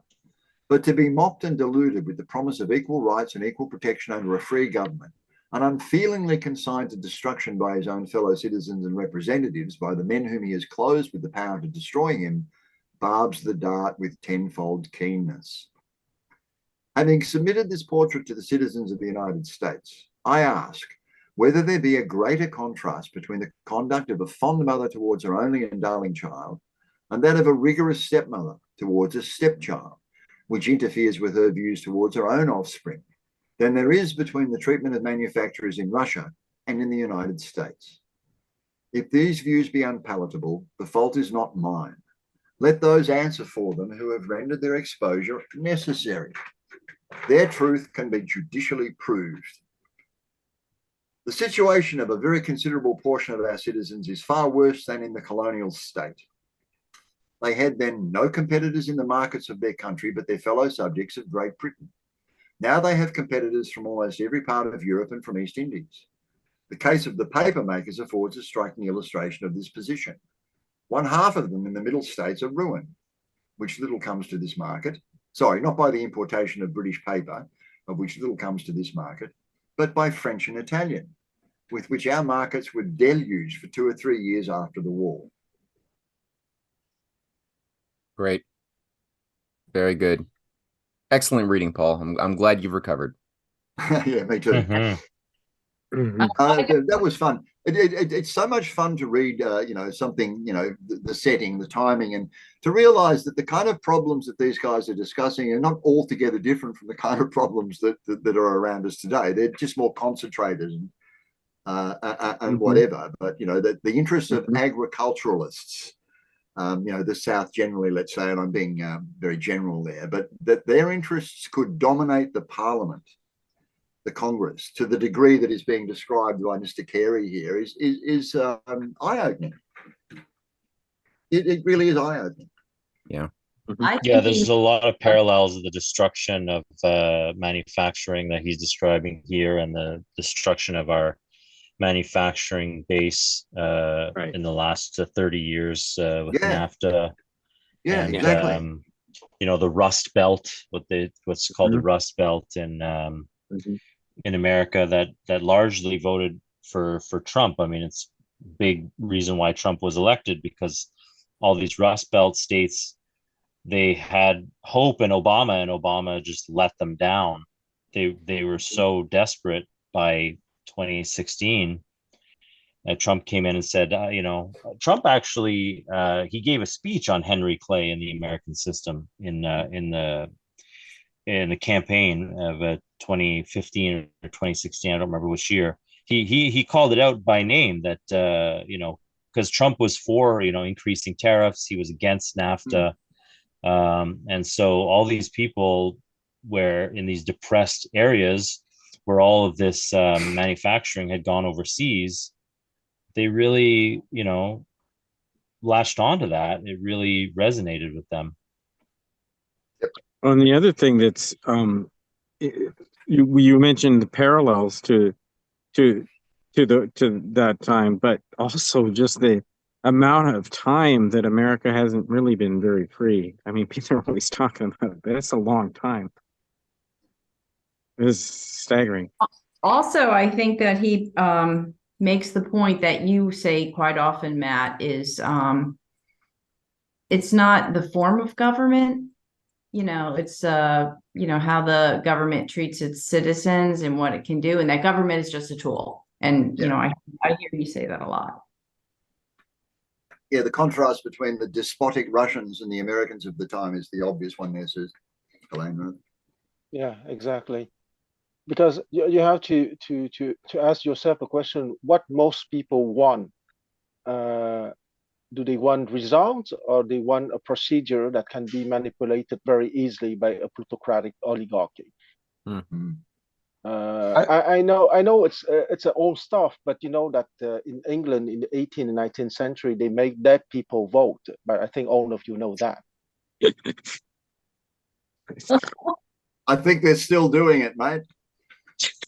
Really? Oh, how disappointing! I thought that the plutocrats evolved with more sophisticated machinery. I think Weekend and Birdies is about to make a comeback. Yeah. Wasn't that a great movie? That was hysterical. Oh yeah. I'm curious. Quan, it's not new technology, Quan. It's mail-in ballots. Yeah. Are you referring to the 100 Mules or 2000 Mules? I don't remember the exact title. I'm curious, when this book was written, what is it, 1820s? 1820, yeah. I believe around that time, like, even though the economy wasn't doing very well, like in that era, I think that they were building like the Erie Canal, I think was already they were starting to build that. I'm sure they were building railroad systems, which weren't quite ready yet. And I'm just kind of curious on how all this fits in. Yeah, well, the railroads, not so much. They're very much in their infancy. Infancy, yeah. Yeah, the Erie Canal, it actually started. It was actually Alexander Hamilton's father-in-law. Um, he started building it privately, and he always intended to to give it up to the government for completion, but he was trying to instigate or he was trying to get it started. He wanted to provide the impetus to get it started, and then it was really championed by DeWitt Clinton and Anton Chaikin. His first volume of Who We Are goes extensively into the Erie Canal, and you're right, it was completed in the middle of the 1820s. I think it was opened in 1825 or somewhere around there. 1825, yeah, it sounds about right. Yeah, and it took about, I think, 10 years to build. Yeah, I think even less than that. I think it was like 8 years. I talked Yeah. about it in one which one was it? The second lecture I gave, Matt, for Rising Tide a year or two ago on towards a science of humane development. I talked quite a bit about it, inspired by Anton Chaikin's book, which I was reading at the time. Yeah, I believe it was like 8 years.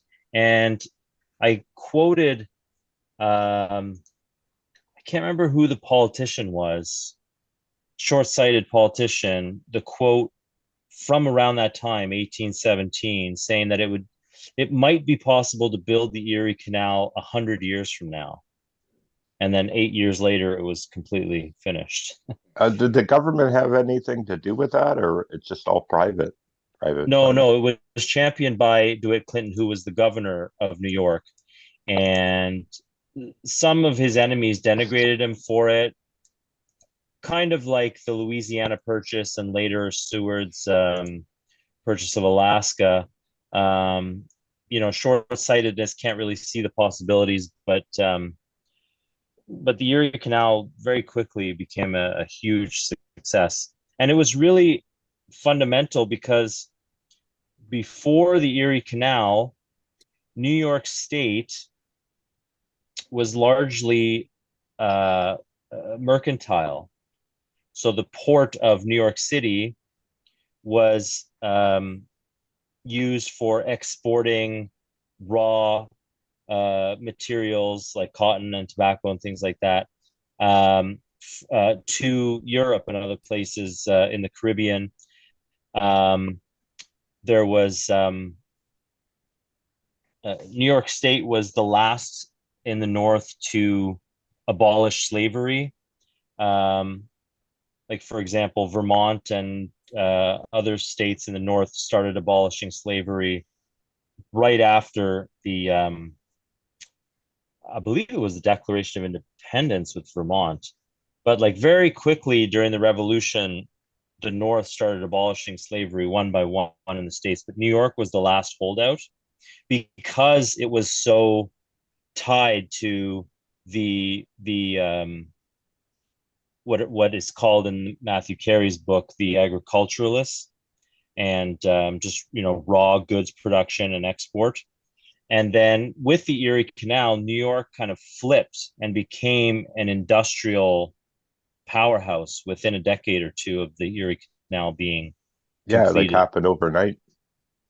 And you saw all that development of the whole northern part along the canal, Rochester and Syracuse, all the way to the Hudson and then down the Hudson. So like lumber, like even agricultural goods, farm, like live cattle, like meat products. And I guess that's possibly when the steel industry started as well, because you can get Took off. Yeah. like iron from the Great Lakes, ship it down to like Pittsburgh or stuff like Exactly. that, Yeah. and then it really just everything took off from there. Yeah, exactly. Yeah, it's a good example of Alexander Hamilton, who said transportation improvements are the greatest of all improvements. Yeah, was there the anything like development of a railways. bond at that time? A bond that would be able to the states could float to raise money for industry, or you follow me? A bond, like That's a good a question. state bond, some kind of was there a way that the states could raise money for industry for their if they couldn't do it through a Congress? Well, at that time, they had the Second Bank of the United States, which was led by Nicholas Biddle, who's a great ally of Matthew Carey and John Quincy Adams and Henry Clay, very much a Hamiltonian. So there was, after the charter was renewed for the Bank of the United States, there was a reemergence of this credit system, which could be used, which was intended, like the Hamiltonian system, intended for the bank to be used for development, for loans, for development.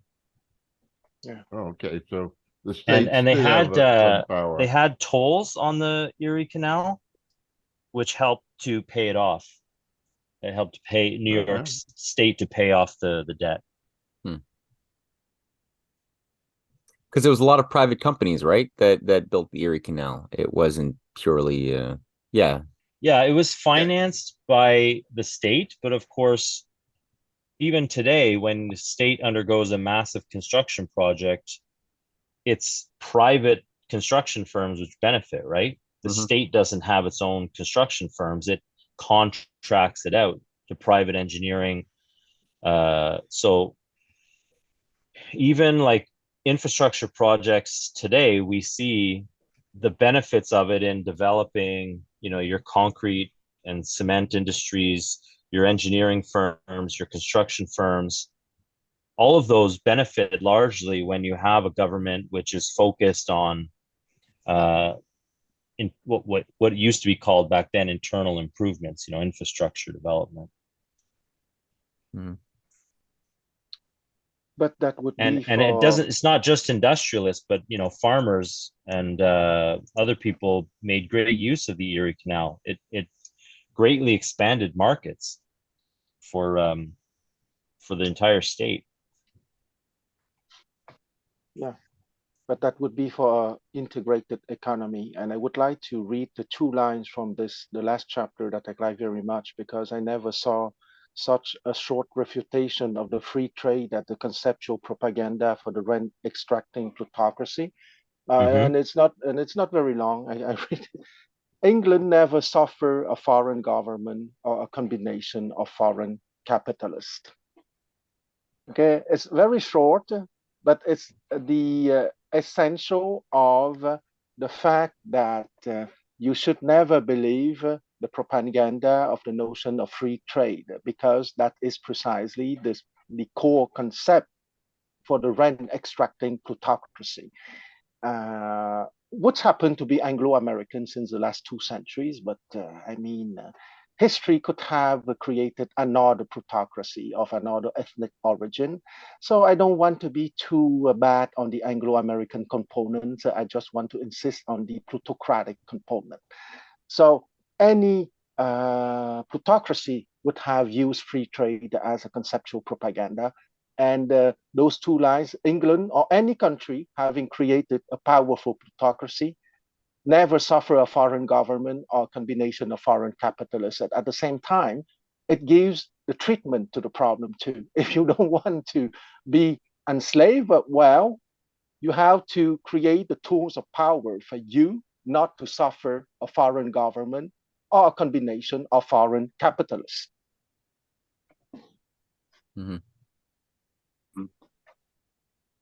Yeah. It's a really good point.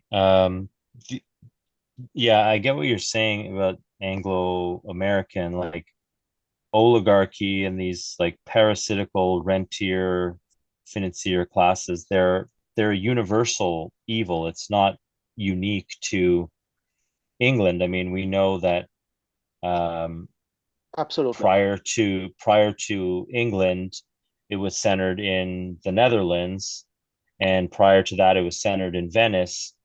And like, so what's the origin? You know, it goes back to Babylon. Yep. Almost. Yep. And Babylonian money magic. Yeah, but I understand what you mean, but ultimately, it's the plutocratic component of the souls of everyone. Okay, Yeah. because Babylon was at the dawn of written history. But I'm sure that if we discover other culture that are older than Babylon, I'm Yeah, sure we'll probably find traces of the same thing. I'm Right. sure they had plutocrats too. So that's why I said that I don't want to insist too much on the Anglo-American component, Yeah. because the history made us to have an Anglo-American plutocracy which is global nowadays, but it could have another ethnic or another race. So what is important is the plutocratic component. Okay, that is the and I come back to Plato. That is the soul development that is under the democratic, meaning the honor, or the aristocratic, meaning the striving for knowledge, for self-development, and for creativity.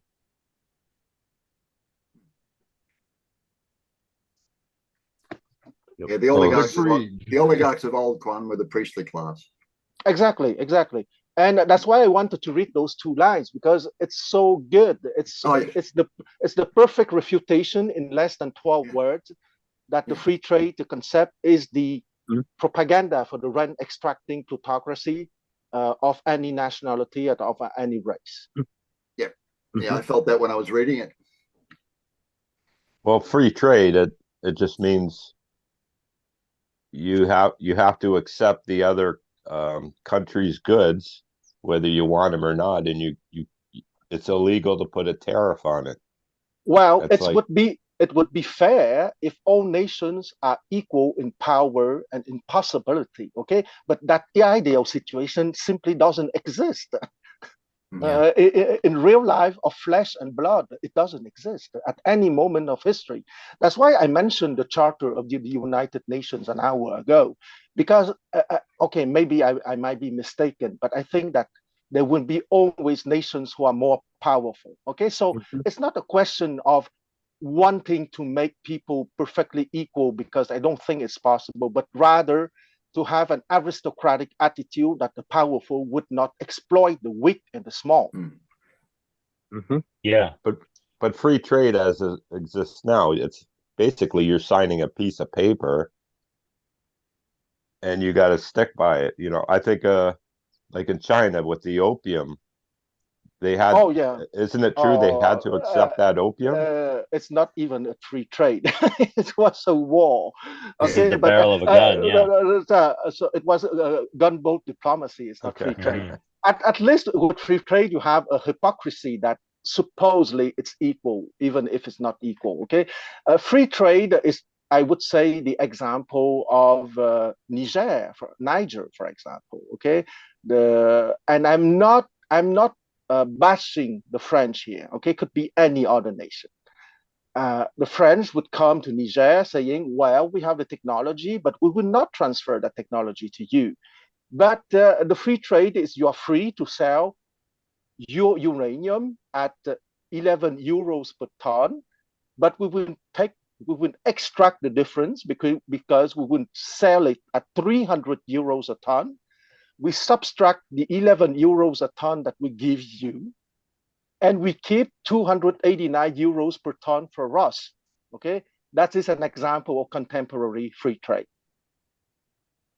But even when we talk about free trade, France taking advantage of Niger, for example, we're really talking about the globalists, because Oh France yeah. is no longer is barely a sovereign country anymore, as is the UK.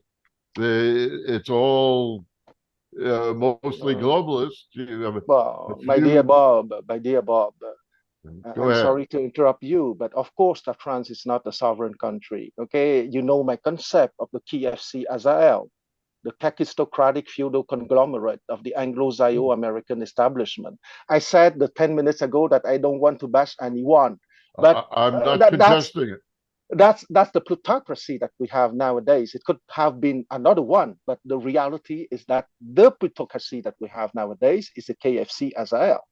Well, And what are the globalists? The globalists are opposed to national sovereignty, Exactly. right? They're opposed to strong, independent nation states. And why do they promote free trade so much? Because they are afraid of a developing populace that's developing in intelligence, developing in numbers, developing in technological progress and material progress, quality of life.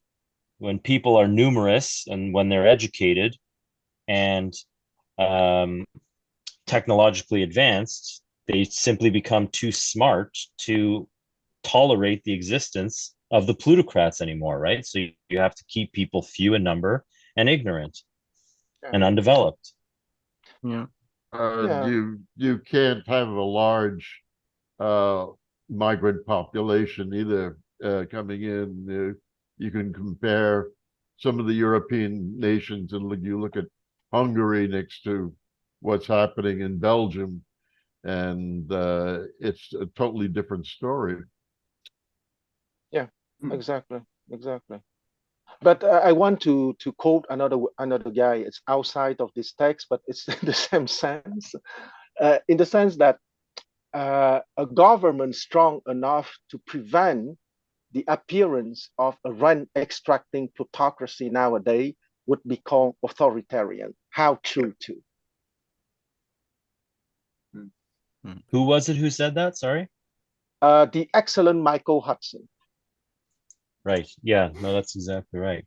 Yes, and even if they often are, right? Like Xi Jinping, who's probably the closest that we have to a philosopher king these days, is called, an authoritarian dictator who's oppressing his people, right? Well, Xi Jinping and his body, Vladimir Putin, with his excellent advisor, Sergei Glaziev, okay, which is advising precisely Vladimir Putin not to let the appearance of a rent-extracting plutocracy. Yeah, Russia has its own battles with its own oligarchy as well. Yes, but that's true that in Russia, it would be the prevention of the development of that plutocracy, which already exists to a certain extent. You're right. And it does exist. I mean, you can speak more to this, Quan, but like in Shanghai, for example, yes, in China and Hong Kong, right? And the history, China has its own issues as well, right? Every country does. Absolutely. I would say that you're right to say that, because I was going to say, because I'm biased, that in China they are rich people but no plutocrats. I would be more nuanced after what you said. In China, they are rich people and they are wannabe plutocrats that have to be checked continuously. Yeah. And they just do a better job of it. So right now, these days, they're doing quite a good job, but the price of freedom is eternal vigilance, right? Always have to be vigilant about. Yeah, I like very much what you just said, Sam, because if you don't check the plutocrat, the potential plutocrats, the wannabe plutocrats, it's something deep into the human nature that they would form a rent-extracting plutocracy. I agree with that. That's the example, yeah. It's like weeding your garden, right? The work never ends, right? No, the work never ends. I agree with that. Better start using glyphosate then. Yeah. modern herbicides. Yeah. Yeah, the cure's worse than the disease. Yeah. It's much healthier for your garden if you lay down cardboard and then wood chip mulch. The weeds get choked out. Work And for then me. those Work things for me. break down and feed your soil. Work for me, Susan. You guys really do believe, though, don't you, that there is just so much awakening today and so many people working on re-educating themselves that we won't tolerate them anymore. And I'm not going to say we won't tolerate their existence, but we will not tolerate these systems of control. It's slowly starting to are happen. Yeah. I hope you're taking right, but I back. do have my pessimistic days too. You can't not have pessimistic days in the world that we live in at the moment, but I kind of oscillate backwards and forwards because, you know, almost on a daily basis, I get just as much good news as bad news. Yeah, but I think it's a word that is multi-layers, okay? Because the plutocratic proclivity is in all of us, okay? So I think that at the base, at the foundation, is the epistemological work, which is the work for everyone. After that, you have the governmental interventions. And after that, you have what I would call something like the United Nations Charter, okay? Because that charter on paper is perfect, but you need people powerful enough to enforce that charter so that the powerful would not exploit the weak and the small. Okay, that is the stuff. Yeah, how do you do that? Yeah, that's the hard part. Yeah. Yes. Well, Matt know my answer. Okay, my answer is the aristocratic oligarchy. Okay, or aristocratic not in the sense of hereditary nobility, but in the sense of people who are advanced epistemologically and coming from all nations. Because we often laugh at the United Nations organization because it's a quite feckless organization. But if you have the same stuff but managed with aristocratic people and being efficient by preventing the powerful to oppress the weak, that would be what is needed for the planet. That would be the kind of global government we'd probably all vote for, Quan. Exactly. But that global government would not come from a unique source like the World Economic Forum, for example, but would be members from sovereign states having their own loyalty to their nations, but going to an international institution to work together in the mindset of mutual respect, meaning enforcing the reality, enforcing the law that the powerful cannot oppress the weak and the small. Yeah. Because I predict you in advance there will be always powerful ones and small ones on this earth. It's like each representative has to respect each other's trust or something like that. Exactly. And there are examples of where it sort of succeeded, at least to a certain degree. I mean, the period of naught BC to what 1100 AD in Byzantium. I mean, there's an empire that managed to survive all of the vicissitudes of what we were all taught as kids was the dark ages where nothing happened. It was all religious superstition and blah blah blah blah blah blah blah. And it's only when you actually look into the history of that period and that place that you realize that no, it wasn't all like that at all.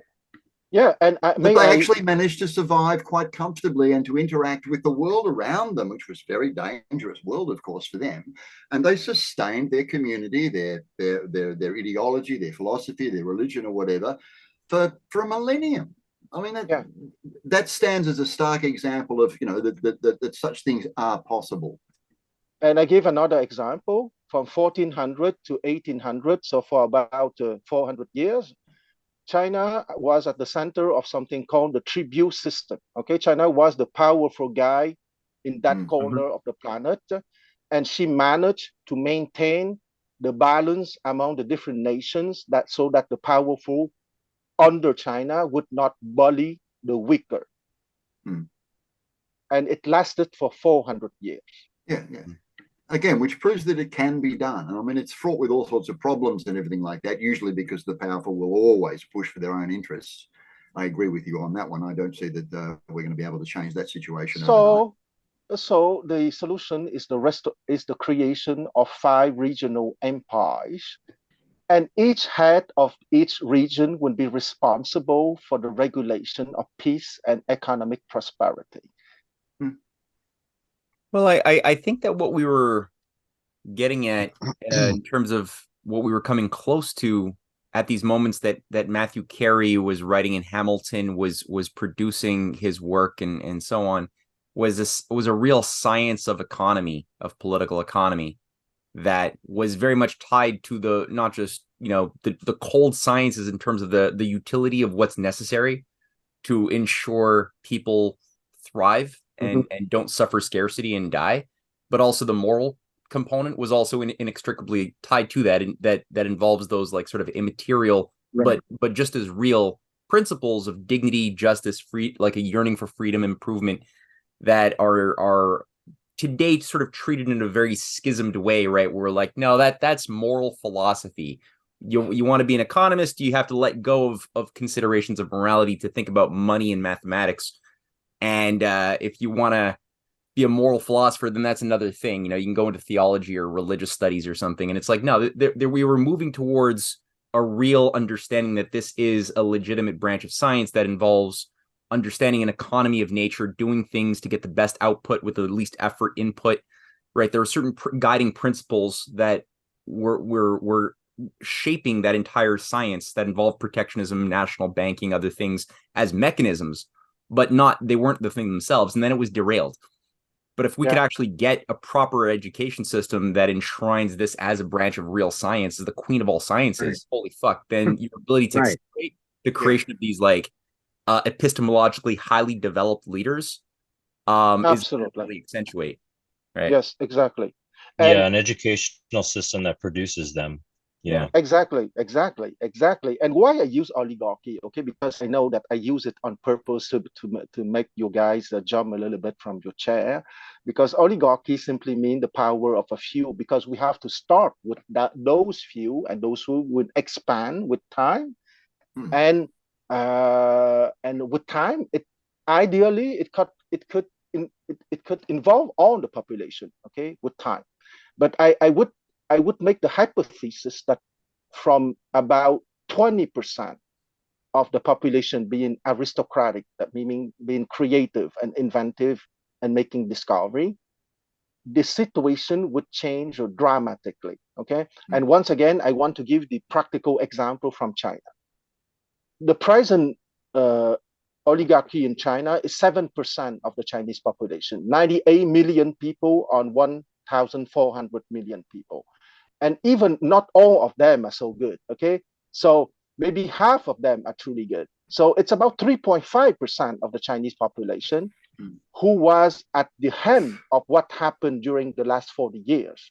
So imagine that you have 20% of a population ruling a given nation or given empire, meaning, let's say the present oligarchy in China is, let's round it at 4%. Okay, so 20% is 5 times what the Chinese oligarchy managed to do during the last 40, 50 years.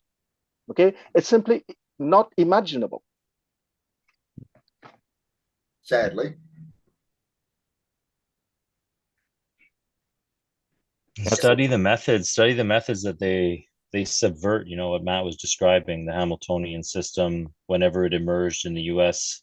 Study how the British destroyed India, which in the 1700s was over a quarter of the global economy.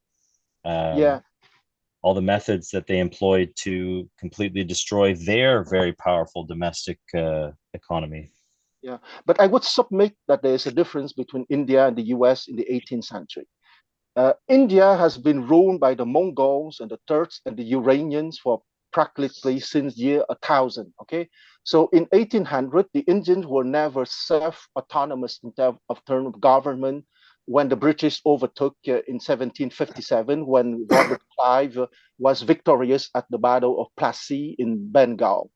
So I would suggest very humbly, because it could be controversial, that the epistemological quality of the Indian people at the time is not the same that the epistemological quality of the American in the 18th century. Not that the Indians are less than the American, but I mean they had undergone the government of foreigners for almost 8 centuries, okay, in 1800s. And they passed from the Mongols, the Turks, and the Iranians to the British.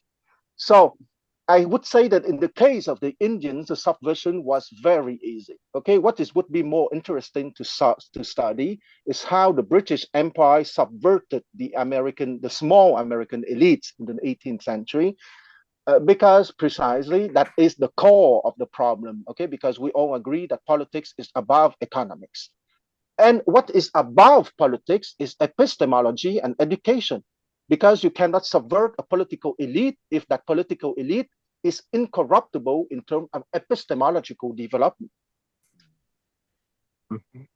Yeah, I totally agree. And what you said about India just further demonstrates the need for that development of the population. Of the elite, I'm not, because not just the elites, of the entire population, ideally, right? I mean, as many people as you possibly can. I agree with you, Sam. This aristocratic, or the aristocratic class of people, ideally you're drawing from as many people as possible, right? And it's as competitive as possible, that you have as much of a developed citizenry as possible. Yes, I agree with that. That you have to choose your aristocrats from the biggest pool possible. On that point, I agree totally with you. But I would say that in even certain country, even the elite, I wouldn't avoid the expression that Mike doesn't like, that Matt doesn't like. I would say that in certain country, I know he knows what expression, even the elite is not autonomous in their mindset. Mm-hmm. Yeah, the definition of slave and master gets very blurry when you start inspecting how some of these upper level managers or local controllers actually see themselves, ironically, in some ways, as elitist, superior beings overlording over the many, but also themselves sniffing the ass of yet still higher ups above them. Yeah. Well, that's the idea. That's the idea of plutocracy. Yeah. And you have a metropolitan center, and you have a peripheral center. Mm-hmm. And the polite word to use to describe the people ruling the peripheral centers is the comprador bourgeoisie. And comprador coming from a Portuguese word meaning to sell. So we can play with the words saying that they are the sold out people. Because at the time of colonialism, those were the local wealthy people that would sell and buy from the people from the metropolitan plutocratic center, precisely. Since comprador bourgeoisie, okay? So I would say that certain country of the so-called third world or of the so-called global south, to use the politically correct expression nowadays, there is a lot of comprador bourgeoisie in those countries. Mm-hmm. What did FDR say to Henry Wallace when Henry Wallace was complaining about the British elites? He said, Henry, most of these quote unquote British elites are victims of this British system. It uses them just as much as they use it. Well, Mr. Wallace was someone definitely epistemologically advanced and very humane. A great quote. Yeah, I didn't know that he said that. Huh. It's cool. Yeah. It's in the Elliot Roosevelt book.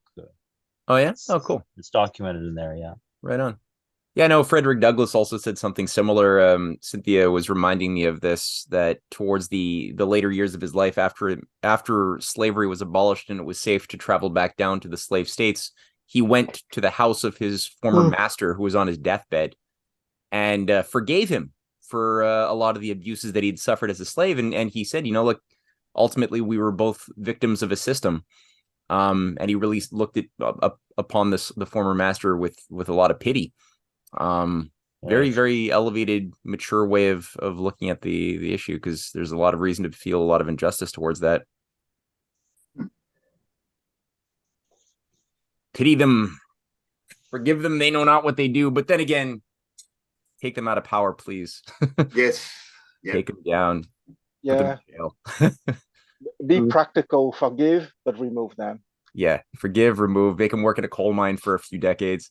No. I'm a very nice person. They can keep their palace, they can enjoy their own age, yeah?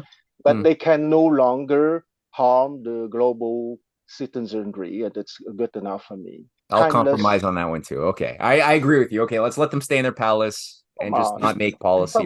Come on. Let's just not take, low. Just take their smartphones away. No, let's not lower ourselves to their level. Tempos and Chronos. I still think they'll be valuable workers in building the maglev rail lines. Yeah, there you go. I like that, guys. Always a pleasure. This is nice. This is nice. I love these. Yeah, it's been a good one today. Yeah. Cool. You, we'll pick it back up next Wednesday, and hey Sam, we're gonna finish this thing, right? We're gonna try. Yeah. Yeah, let's do it. Well, it might be 2 more readings. And this Sunday, I know John Place is going to go through something on the issue of action at a distance, but from an electric universe standpoint.